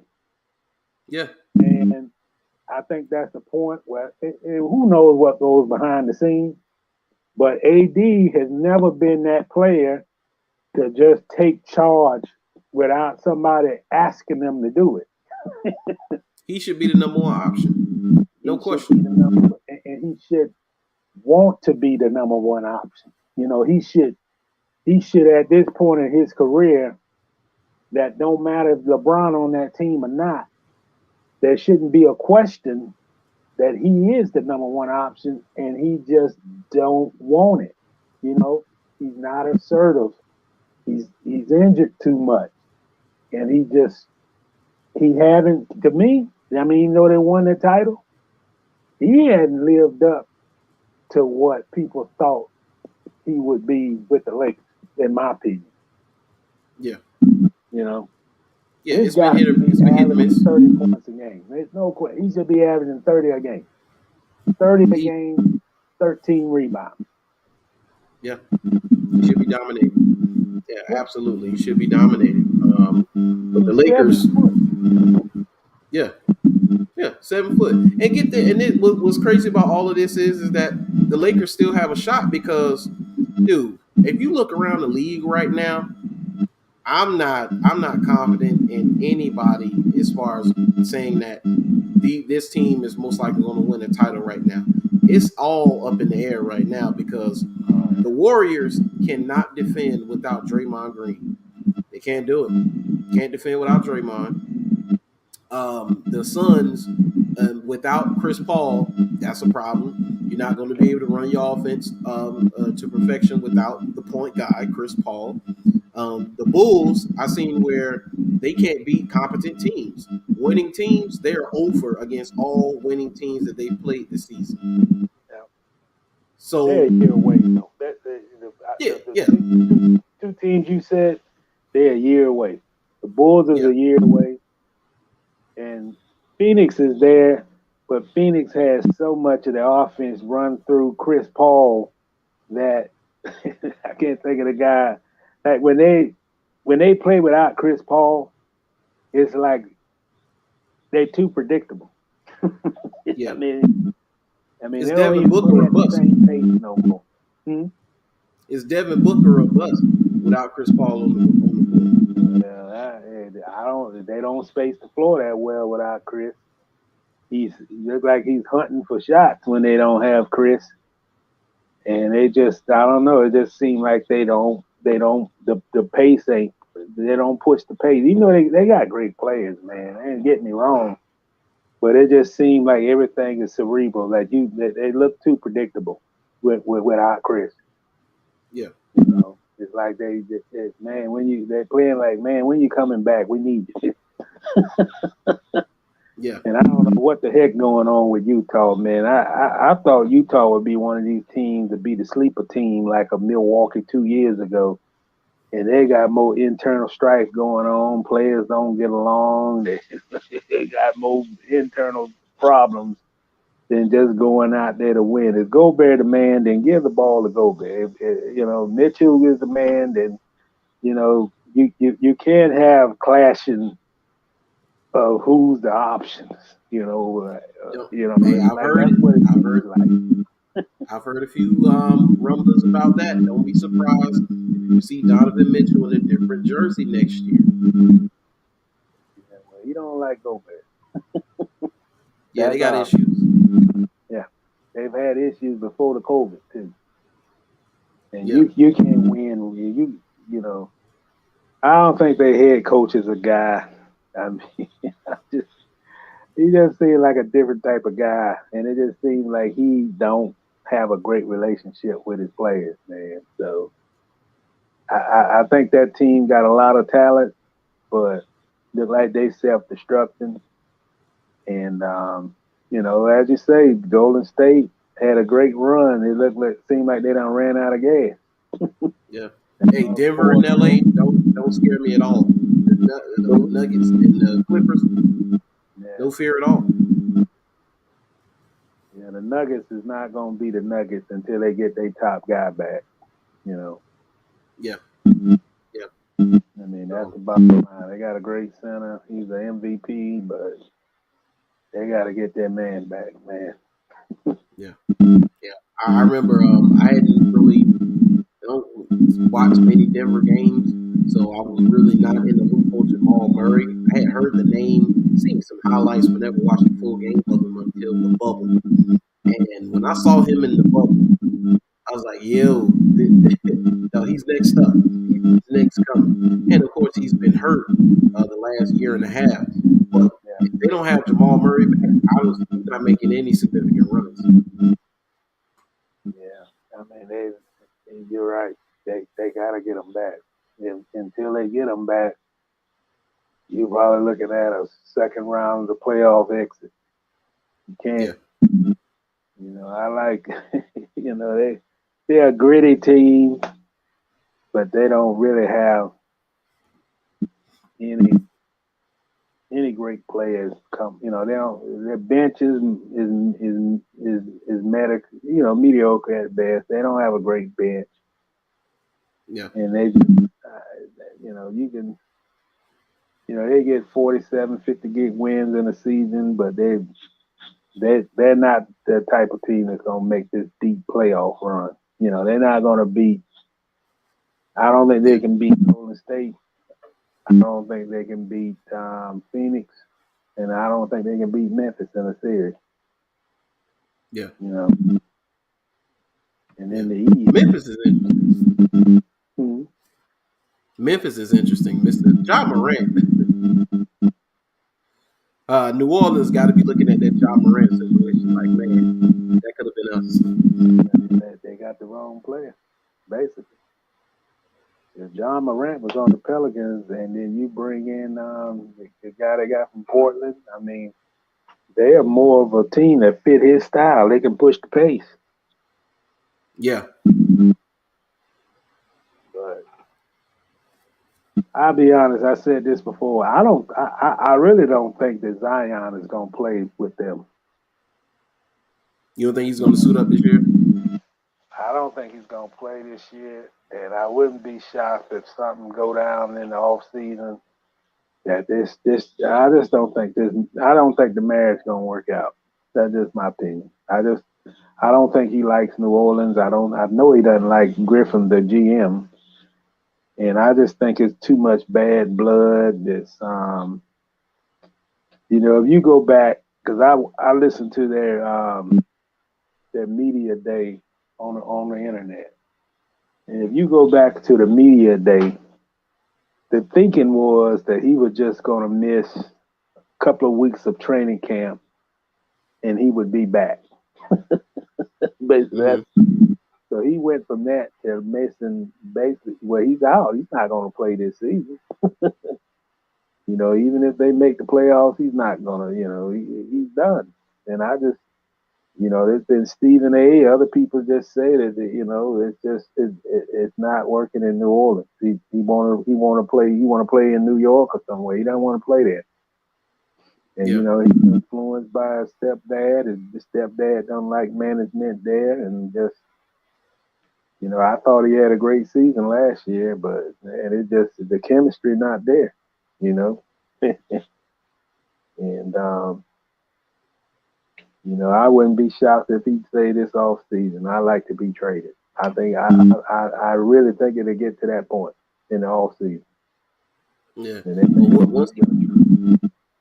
Yeah. Well, maybe he'll put in that trade request once he's done with the beignets and the gumbo. The bottom line is, man, they can't keep superstars in that town. Whatever the reason is, it had not worked. You go down the list, and Chris Paul wanted out. Anthony Davis wanted out. So maybe they need to figure out how Milwaukee, some of these other successful small market teams, be able to keep their superstars. Yeah. And it seemed like in Memphis. Because Morant is like everything to them, man. You have to, the thing, the formula for a team to be successful in a small market, you got to get players. You have to have a deep bench, but you have to get players that can fit what similar style as your superstar, but you got to get a group of players. You just can't have one great player and some pieces in between. And 2 years later, the whole team is redone and remapped. And I really like how Memphis is constructed. Man, they got a post guy who can run. They got good 3-point shooters, and then you got this high-flying, electrifying play above the rim, Morant, and it fits. And he can defend. And when you looking at top picks and stuff, man, you just can't look at who is getting the most publicity out of you because he went to Duke and he got all these YouTube videos of dunks and all this kind of stuff. And it really, you got to have a guy who's willing to buy in. I mean, that's more important than anything for a small market team. You got to have a guy willing to make this your home, willing to buy into the program, and just take it all in stride and know that this is a process that's going to take a couple of years maybe, and you as an organization put the right pieces around them. And it just seemed like Memphis done everything right. They got defenders that get back on defense. They allowed Morant to be who he was, like he was in college. He can drive, he can cut, make angles, above the rim. And they, it just seemed like that. When you look at Memphis, you see a young team right now. And those guys in 2-3 years might be knocking on the door and winning a championship. Yes. I see that. I see the framework of it now. Just thinking 3 years, they add some more pieces, and let's say they're able to just not even a top superstar. Let's say they're able to add a, somewhat star, like a DeRozan or McCollum or Lowry or something like that. You don't even need a LeBron or Anthony Davis or Kevin Durant or Kyrie. Get you one of those second-tier guys. You get one of those second-tier guys in a couple of years, you're right. We could be looking at another version of, say, maybe could be the Warriors. Especially if they can go get a guy who can defend in the paint like a Draymond Green who does the dirty work. Oh, but yeah, we're talking about a team who in a couple of years from now could be looking to compete with just about anybody in the entire league. And I think that's what you have to do, man. You got to make sure you got 12 guys, you got 12 men in your rotation that can make a contribution. And man, another story. You heard all this about Grayson Allen, man? No, I heard something about somebody I think Hart fouled him the other night. They were saying it was kind of like retaliation, but no, I didn't know what else about it. Yeah. Well, what's the guy be with Tony Kornheiser? Mike Wilbon. Mike Wilbon. So they were doing the game. I think it was Milwaukee was playing. This is the other night on ESPN. And the previous night they were playing the Bulls, and I think the Bulls guard was going up for a layup, and then all of a sudden Grayson Allen just come from nowhere and just pulled the guy, pulled them down, just yanked them down, like a hard foul. So Wilbon, when they were previewing this Milwaukee game the next night, say he's the dirtiest player in the league by far. The same reputation that he had at Duke. Yeah. I have not seen the play, but I've seen like a picture of the play where he's not contesting the shot. He just basically just ripping this guy like he just pulling him out. I know what you're talking about. I thought you were talking about something new he did. So that was Caruso he did too. Yeah, Caruso, I think, fractured his wrist on that play. He's still out there, if I'm not mistaken. Yeah. So they were talking about that play because, he plays for Milwaukee. Allen plays for Milwaukee. So they said, man, he's a dirt.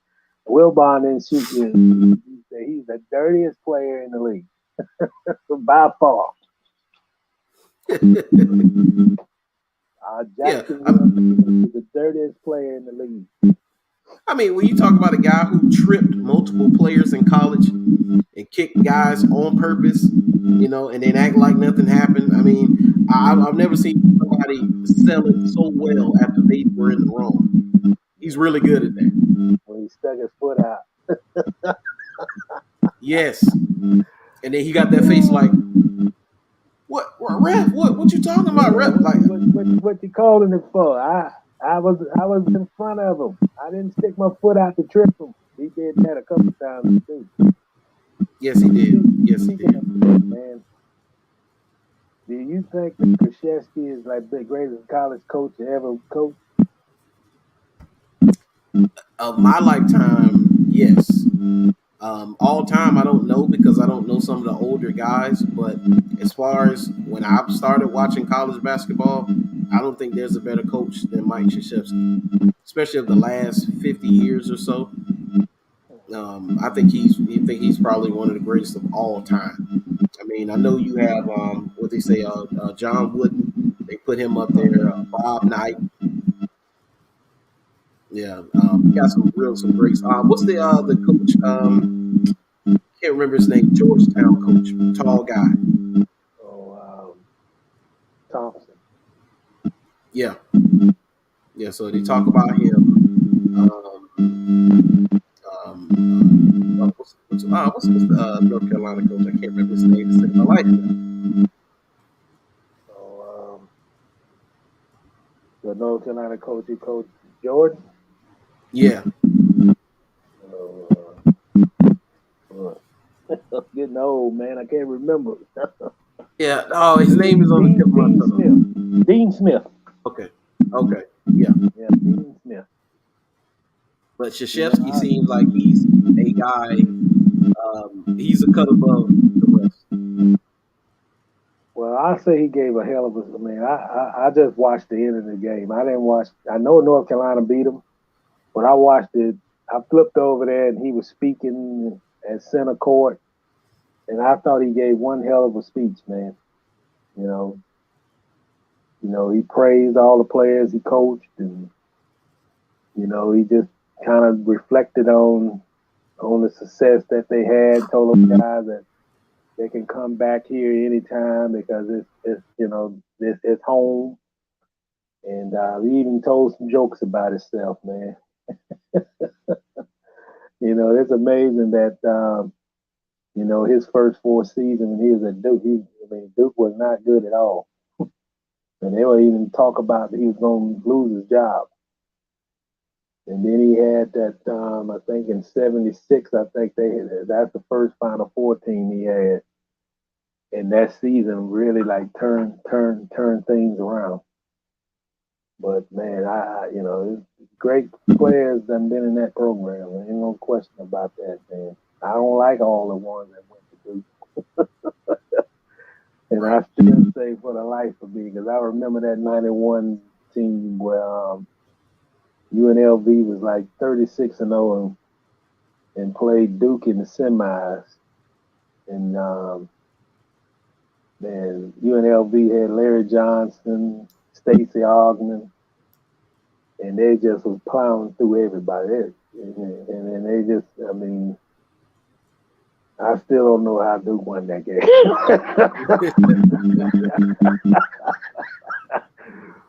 Yeah. And I'm not a Lechner, whatever the hell his name. I thought that game, Lechner, when they beat Kentucky with Mashburn. But I respect Coach K. You look at the Grant Hills and all those players that went through that program, man. And, for a guy who thought the first 4 years of his career that he wasn't going to make it, and they were like behind North Carolina, and North Carolina used to beat them like a drum, and that was, I think North Carolina State had won the national championship in '83. And I think that was either his first season or his second season. He was at Duke, and then turned things around and turned that program into a parental power. Man, you got to give props when it's due, man. So he's a remarkable guy, and that's a job well done for what he did there, man. A lot of guys he sent to the pros turned to be great players. Yeah, I think he marks the end of an era that I think is coming to a close of coaches staying with programs that long. I mean, we're already seeing it now where you only got a few coaches who have a decade plus with programs now. Just from professional to college. So a guy staying there 30, 40, like Paterno, Bowden. I think those days are over of coaches staying that long at one program. Hey man, I got one more thing to say. Mm-hmm.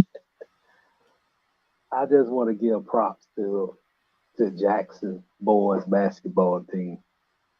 Even though they came up short, I think the coach over there has done a heck of a job, you know.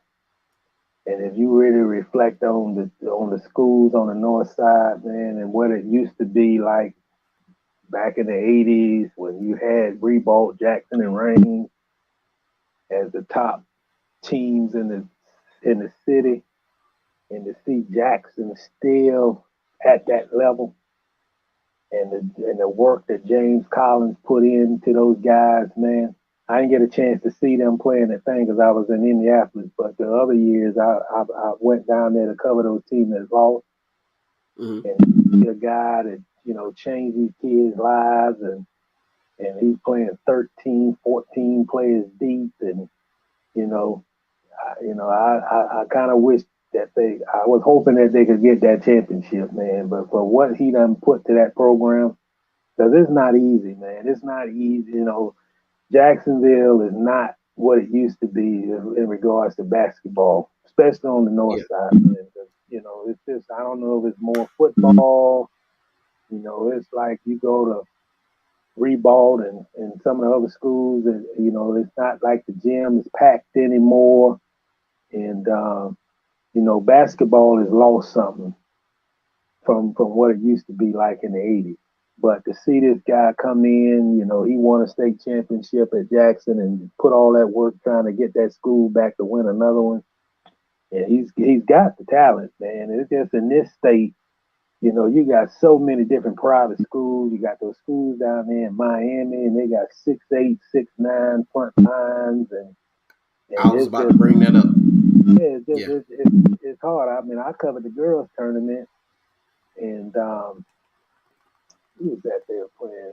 They're playing a team from Fort Lauderdale, man. They got like 6'2", 6'3", you know, a front line of 6'3" and 6'4". This Nice High School, man, like they lost their top player, and she's like a 6'1" guard. And they had once she lost, I mean, they couldn't, I think it was St. Thomas Aquinas they were playing. And that's it, boy. It's just like, you know, and I think private schools obviously recruit, and they get the players. I mean, it's hard for a girls team or even a boys team if you facing a front line like that, and then after the game they say they play a national schedule. They playing in tournaments in North Carolina and different places around the country. Oh yeah, shoot, you look at all the teams on the north side. Whether it's football, especially football or basketball, but let's take football for example. Trinity Christian has won 4 titles in the last 10 years. You can attribute that to kids from the north side because Trinity, they recruit, but they've taken players from Rains, Ribault, all the schools from the north side, you know, and they've gotten those players, recruiting them and giving them scholarships. That's especially in basketball. That's why it's gone down so much. That's why it's hard for a Jackson to build their basketball program up. It's hard for a Ribault or Rains to build their basketball program up because of scholarships. That's why Ribault girls being so good for so long, I was like, it needs more attention. I don't know why people aren't marveling at that, because those girls could have easily went to more prestigious schools on scholarship. And that's the thing that we got to realize in Jacksonville, man, because I think sometimes it gets taken for granted, you know, for the public school of, you know, like Rain's football team won back-to-back championships. You know, man, that's hard. That's not public school. That's a little bit more difficult than Mandarin winning a state championship. When you win in double championship and you got to play a team like Coco, I think Jawan Taylor was on that Coco. I mean, you know, it's just in this state, you know, the high school talent it's far different south than it is up here. You know? And to me, it just, I just brought it up because I can remember back in the day, even when I was in high school, man, those games was Jackson was always, it was Forest because Forest had a great team back in the 80s. Ribault had great teams. Rains had great teams, and Jackson had great teams. All those teams had great coaches. And you could, I mean, if you didn't get to the gym at 5 o'clock for a Rains Rebold or Rains Jackson or Rebold Jackson or Forrest, if you didn't arrive at the gym by 5, you couldn't get in. And now you can go 10 minutes after tip off and get seated anywhere you want to. It's just not. I mean, it used to come on the radio. Like yes, if they have a Christmas tournament, that it was switch at different sites. One year it'd be at Rains, one year it'd be at Rebold, but it was called the Northwest Classic. And man, you talking about a Christmas tournament, and then you couldn't find a seat in the gym. Yeah. And I would love for the hoops to get back to the point where it was then. That Jackson team, man, I mean, whatever James Collins has done, but his teams are like those teams were in the 80s. I mean, he's got talent like they had talent back then. And I'm just saying, if Jackson can do it, then Rains and Rebold can do it. Or I mean, it's like in order for basketball to get back, you got to get the rivalries back. You got to get good teams, particularly on the north side, and get those programs back up, and then basketball will have a chance. But right now, it don't have a chance. No, AAU has helped with that as well. Traveling basketball has killed it as well. I mean, because you can go to an AAU game, and those AAU games don't be filled up either. But the kids are always, of course, traveling, and some of them don't even play school ball.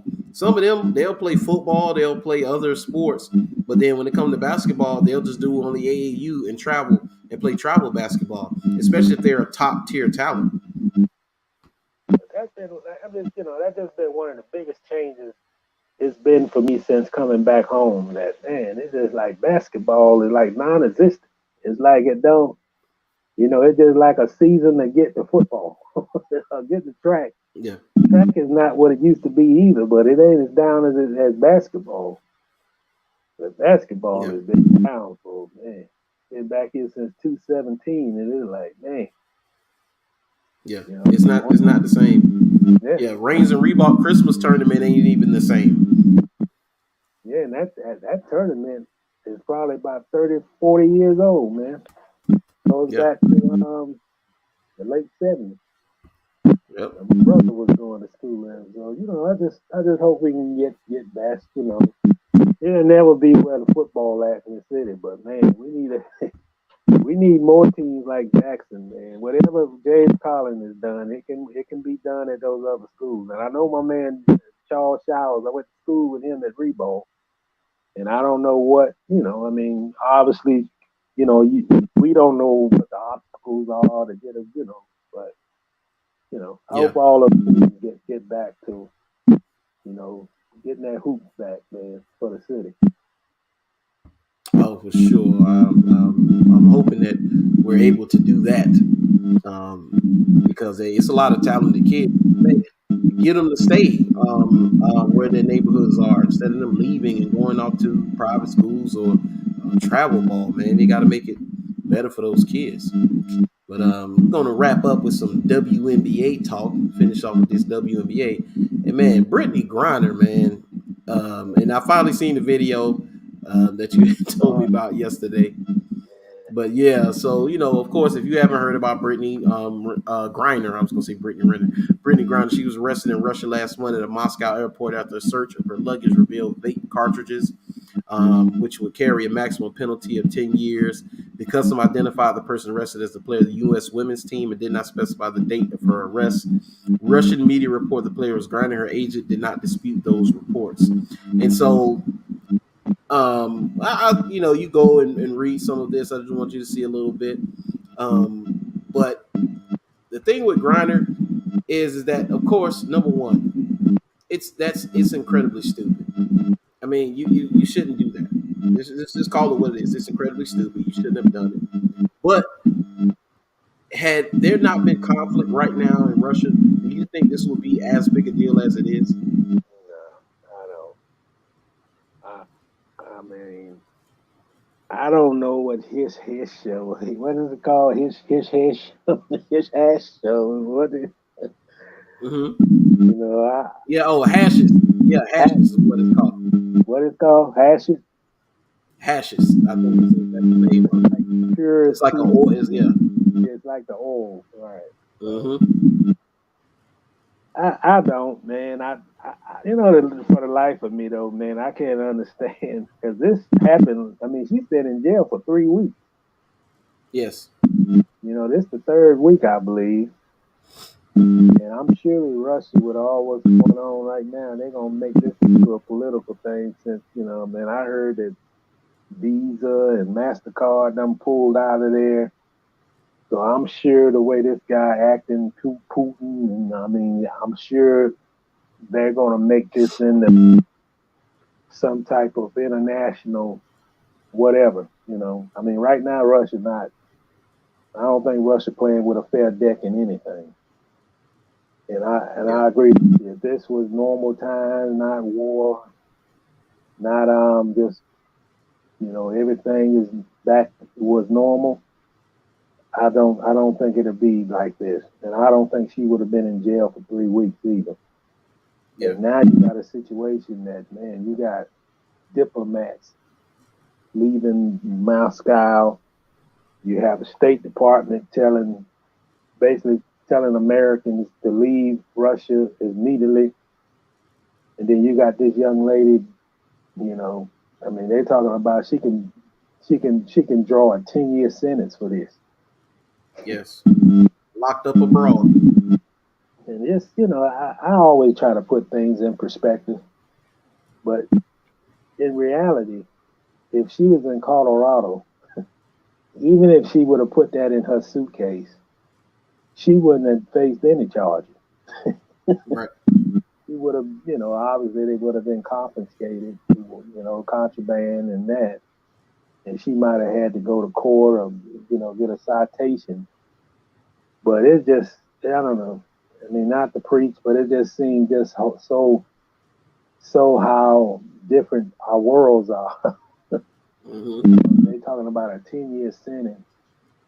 And believe me, Russia jails are a lot worse than American jails. So, hey, the only thing you can do right now, man, is like pray for this young lady, man. Obviously, she made a bad mistake because I saw the video and she got it packaged on the top of her suitcase. I don't know what she was thinking. I don't know if she was thinking that they wasn't going to scan it or she just thought it was just, they'll think that it's just a regular envelope. Yeah. And, they arrested her on the spot. And she was trying to board a plane to get back to the U.S. And just imagine that. Yeah. So, and I would think at this point she was leaving. I don't know when they're season or what, but I'm thinking she was leaving because of all what's going on right now in the world. And just to have that to go from I'm about to get on a plane, she actually was going through the metal. I mean, she you get on the plane, you gotta go. Basically, she was trying to get through to TSA of Russia. Mm-hmm. And they scanned her luggage, and there it was right there at the top. So, man, I don't know, man. That's not a good situation, especially when the diplomatic relationships between the U.S. and Russia probably about as bad as it's ever been since the 60s right now. Right. Well, we're going to talk about one of the reasons why her being over, the reason why she was over there to begin with is because the WNBA doesn't pay enough money and they have to play over there in the offseason. That's why they pay more money in Russia. But this is one of the reasons. One of the reasons they're struggling. So, you heard about the WNBA finding the New York Liberty $500,000, which was readjusted from $1 million. They appealed it and they took it down to $500,000. It was $1 million that they were going to fine them for chartering flights for their players. And when I saw the story on this, I was like, I didn't know that was illegal. I didn't know that you could not do that in the WNBA. And so it says the New York Liberty are among the original teams left in the WNBA, and the franchise reportedly came under a microscope last season for treating their players to the simplest of things. Liberty team's owner Joel and Clara Sy chartered flights for their players during the 2021 season. They say chartered flights are against the league's collective bargaining agreement to maintain a competitive balance between franchises. So it's a New York paid for charter flights for 5 games during the second half of the season as a trip to Napa Valley, California.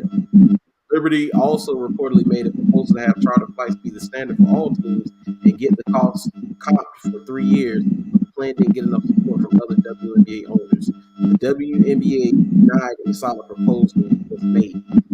He said, at no point was there a New York Liberty proposal for the WNBA Board of Governors to consider offering 3 years worth of charter flights for WNBA teams, the league told the magazine. It was agreed that the Liberty would explore opportunities regarding charter flights and present it to the board. To date, that has not happened. So you go read more about that, but I'm just going to focus on the fact that they got fined, and it just speaks of a bigger problem for the WNBA.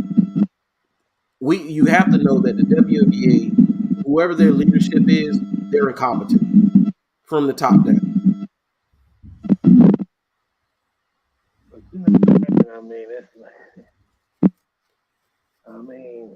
I think if you're a professional league and you're associated with the NBA, it's not a good optics to even, because every NBA team, they have chartered flights to go to the game.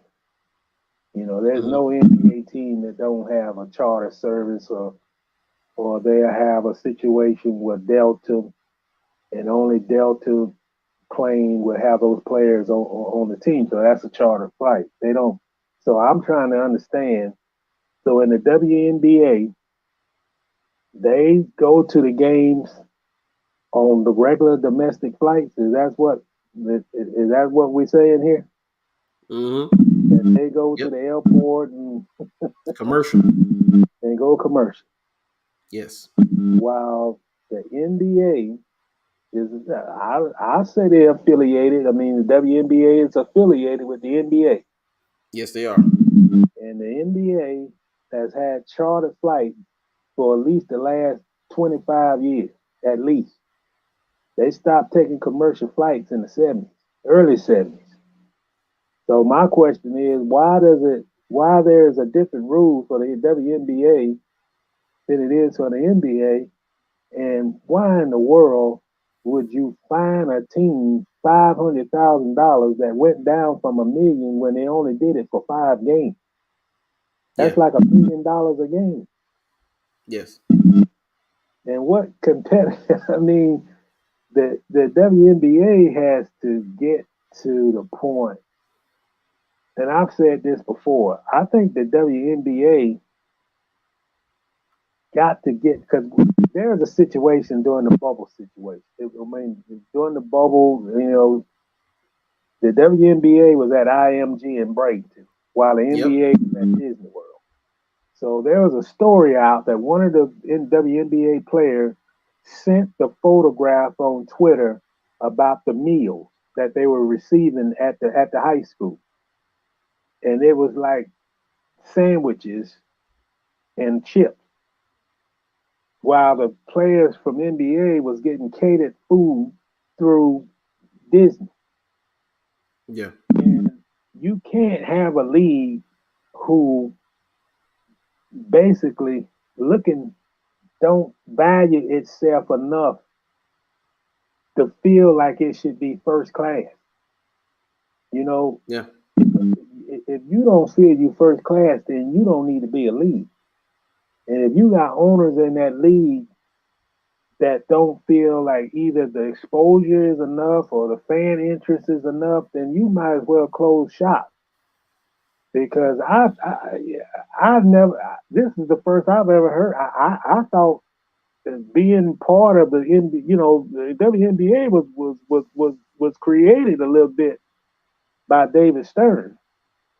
So I would thought that they, they would at least travel in the same manner as the NBA, not commercial flights, because let me think, for a team to play, I know they don't play as many games as the NBA, but when you fly commercial during a season,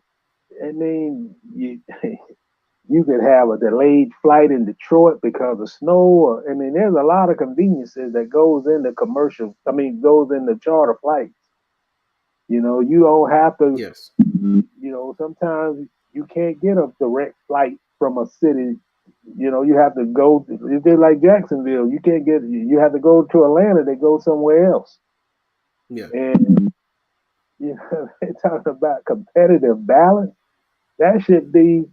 It should be competitive balance for the entire league. Every team in the league should at least have that much. I mean, they're not playing every other night. They're not playing back to back. But it should be something in their bylaws that at least try to get it up to that level.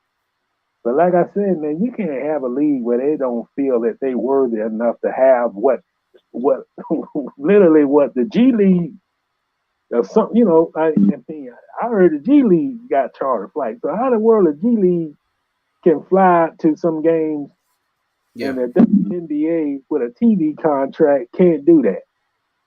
I mean, there's something wrong with that. I mean, they got to get another commissioner or something. Yo, and you heard what they said. This wasn't a logistics thing where they couldn't do it. The New York Liberty proposed a plan for them all to be able to do it. And they're able to do it for their players. It's just that the collective bargaining agreement is not allowing them to do it. Now you got to call into question leadership on the player side and leadership for the WNBA. And whoever represents the players when they vote on the next collective bargaining agreement, dude, there's some things that they got to iron out because that's egregious. Yeah, they got to, you know, they got to get more assurances, or they got to, you know, if it's that much of a financial push, then you got to come up with something better than that, man. Because that, and I agree with what you're saying. There's no way in the world the players should have ever agreed to a collective bargaining agreement where that's a stipulation, because it wears when you flying commercial and you on your feet and you got to wait on this flight, because that's basically what commercial flight is. You waiting on your flight. So you play a game, you on your feet, you waiting. And then you go into the next city, and you basically went to work before the game started.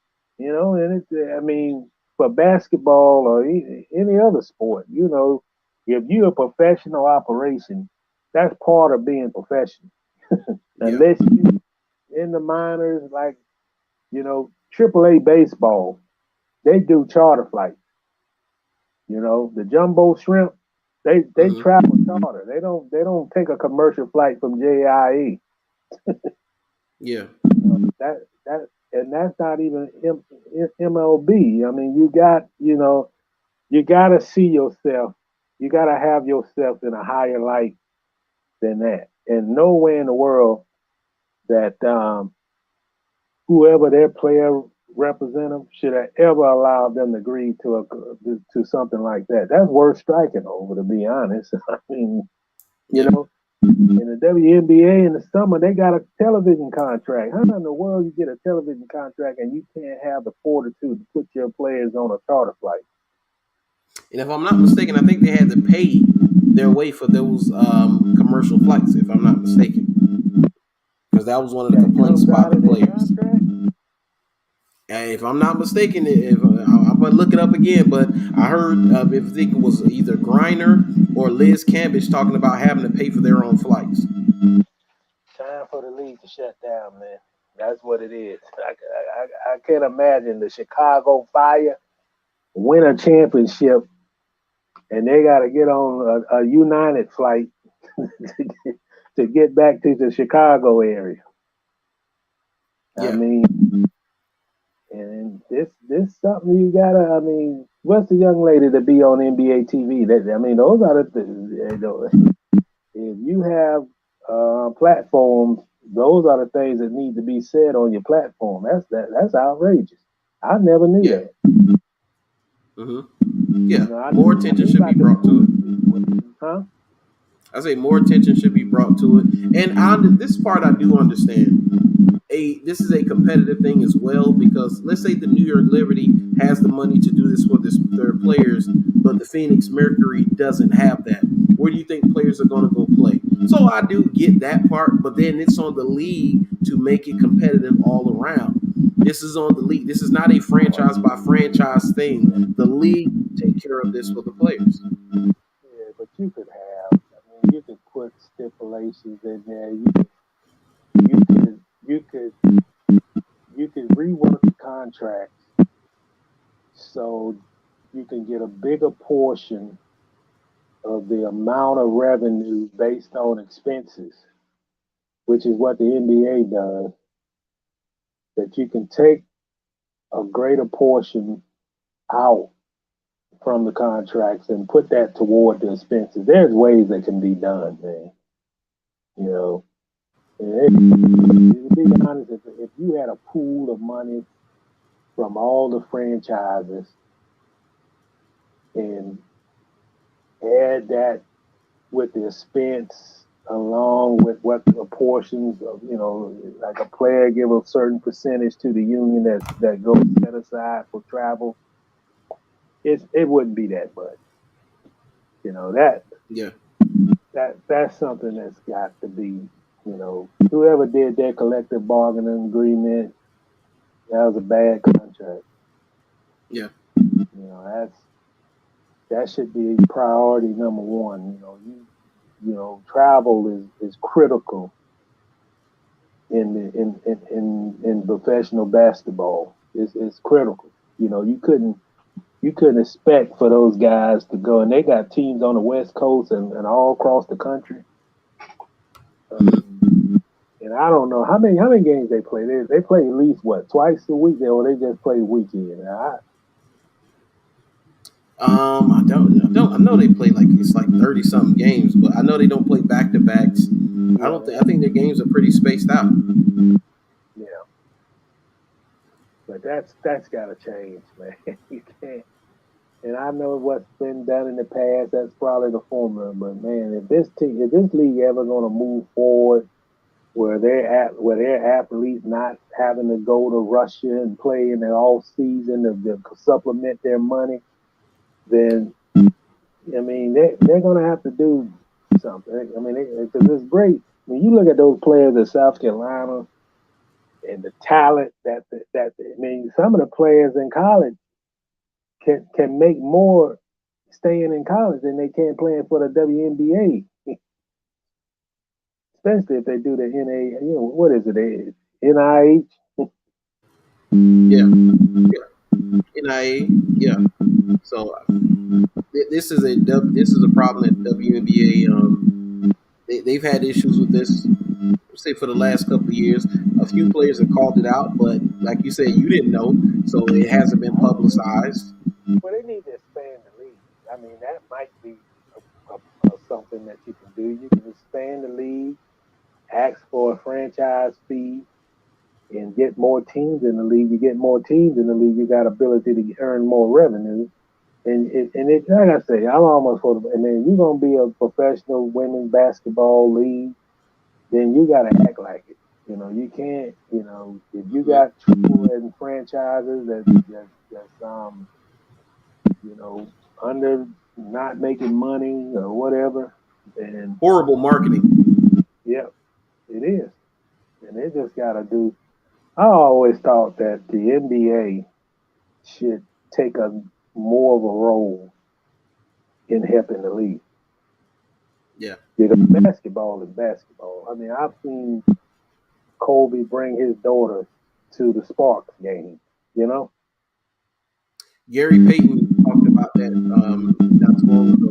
He said that Kobe Bryant had a plan for women's basketball from the top down, from the professionals to the young girls, and so he was getting ready to change the face of women's basketball because he had already had his academy.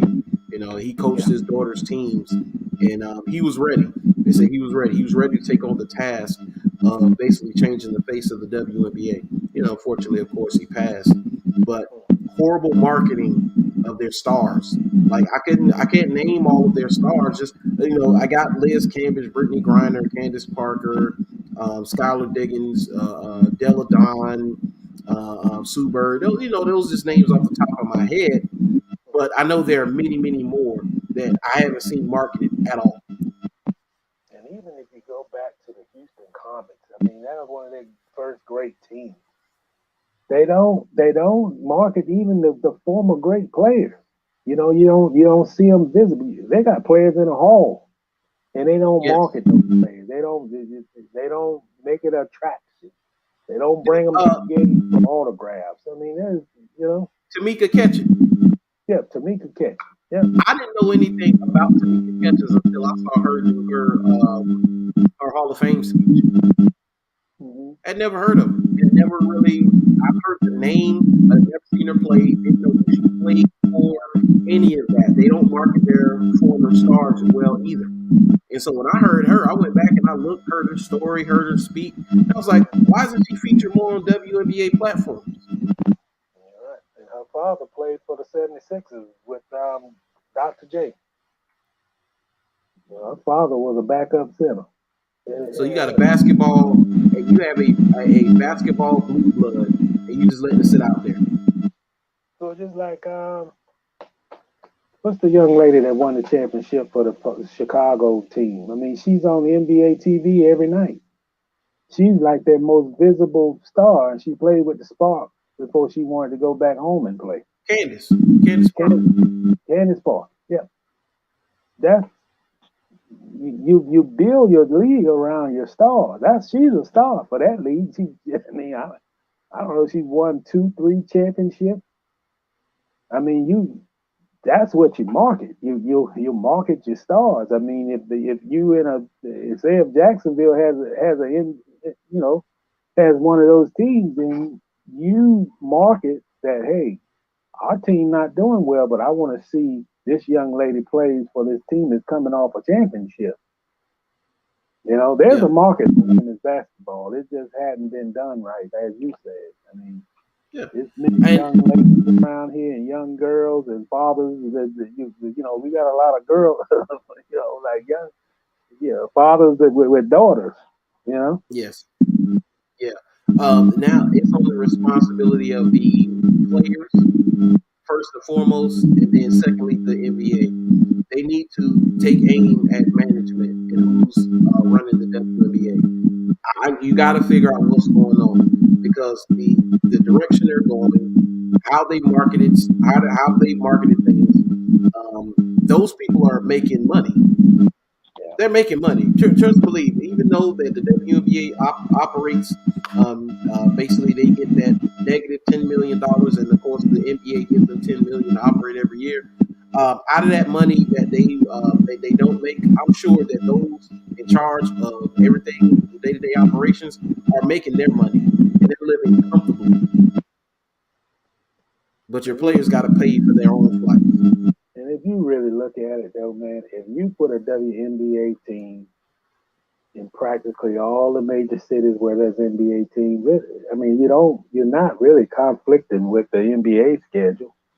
No. But you put them in successful markets where there's an NBA market, where there's not NBA market, but cities that love basketball. It's not a difference. Yeah. Obviously you got one in LA. I don't believe you have one in San Francisco, Oakland. New York, obviously, you should have one in Philadelphia. You should have one in Charlotte. Charlotte is a great basketball town. You should have one in Memphis. Memphis is a great basketball town. Minneapolis, I think has one, but Jacksonville could have a WNBA team. It's got over 1 million people here. We don't have no other professional sports team other than the Jaguars. What would we have that you got a population of the size of Jacksonville with a nice arena that you can take your daughter to something in the summertime? They play in the summer. Those are the markets that they, even Orlando would be a nice place. But those are the things that they got to do. They got to put teams in markets where they can attract success and crowds and pump money and marketing and as you say, and I agree, you got to do a better job of marketing your top players in your league. I mean, Candace Parker is a basketball icon. You got to take advantage of that before she retires. Yep. Just take notes from women's college basketball. They have a model that works. Take from them. Watch what they do. Watch how they market their stars, how they market their teams, their tournament, and the way they do things. Women's college basketball has a major following, and I don't think they lack for anything like the WNBA does. So take it, find out what they're doing, and implement it in the professional game. Yeah. I mean, they better. It won't be. It won't be a league. Yeah, sure. So, I appreciate y'all for tuning in. Make sure y'all like, share, and subscribe. I need it today. We didn't get it in Saturday, so we got it in today. We'll be back later on this week. I'm sure more news will come out because the news cycle has been absolutely ridiculous. More stories will drop. Make sure y'all follow Mr. Reid on Twitter, Jacksonville.com, Florida Times-Union. All my audio listeners, I appreciate y'all for tuning in.